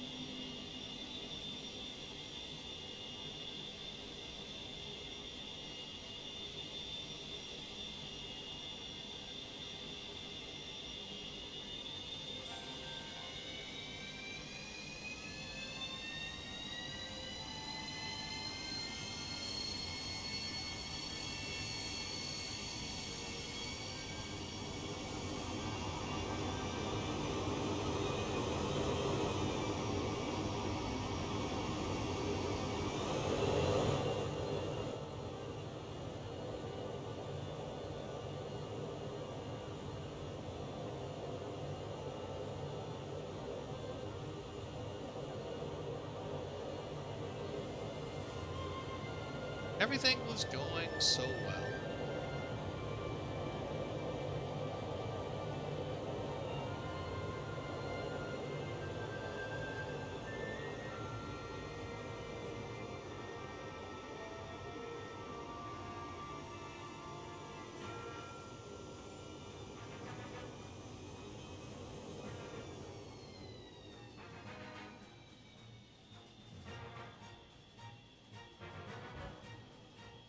Oh, if we didn't, it was close, folks.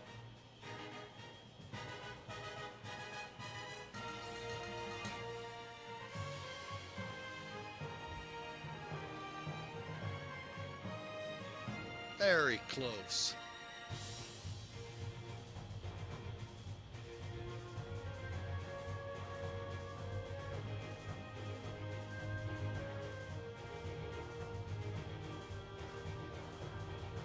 Oh yeah, doggy, that was close.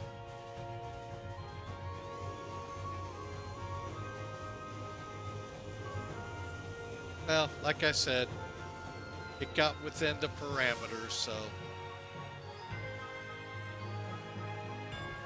that was. But number 2 engine, of course, had to be looked at, a whole litany of things. All right, well, that's what we get, folks. That's what we got.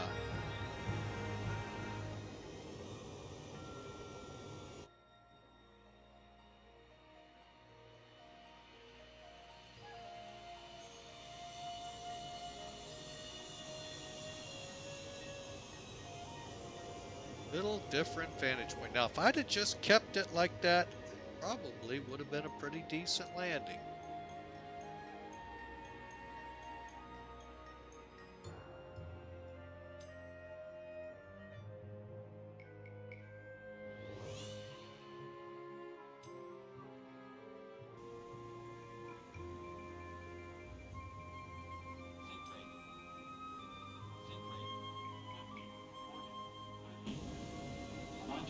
Listen, see if you hear it. Hear that little... Yeah, I still can't see what. Hope that's not saying you can't see the screen, because I'm showing it in 3 different locations. But yeah, the tail strike didn't happen, but I think it was proximity. But if you get back here, listen carefully. Hear that little gravel-like sound? That's your tail strike indication. So the aircraft would have to be on a little bit of a maintenance delay while maintenance looked.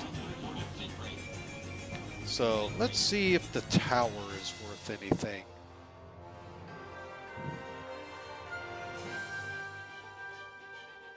Ooh, high. There's why. Look at that angle of it.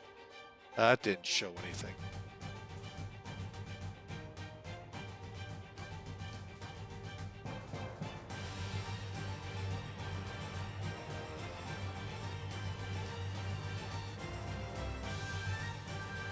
Did show a good Navy landing.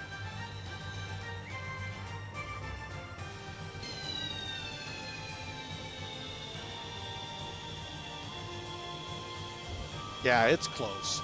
The angle of attack and, yeah, the proximity. I think that's where the indication came. And, well, you know, it is what it is. The aircraft's been repaired. And we had a pretty good flight.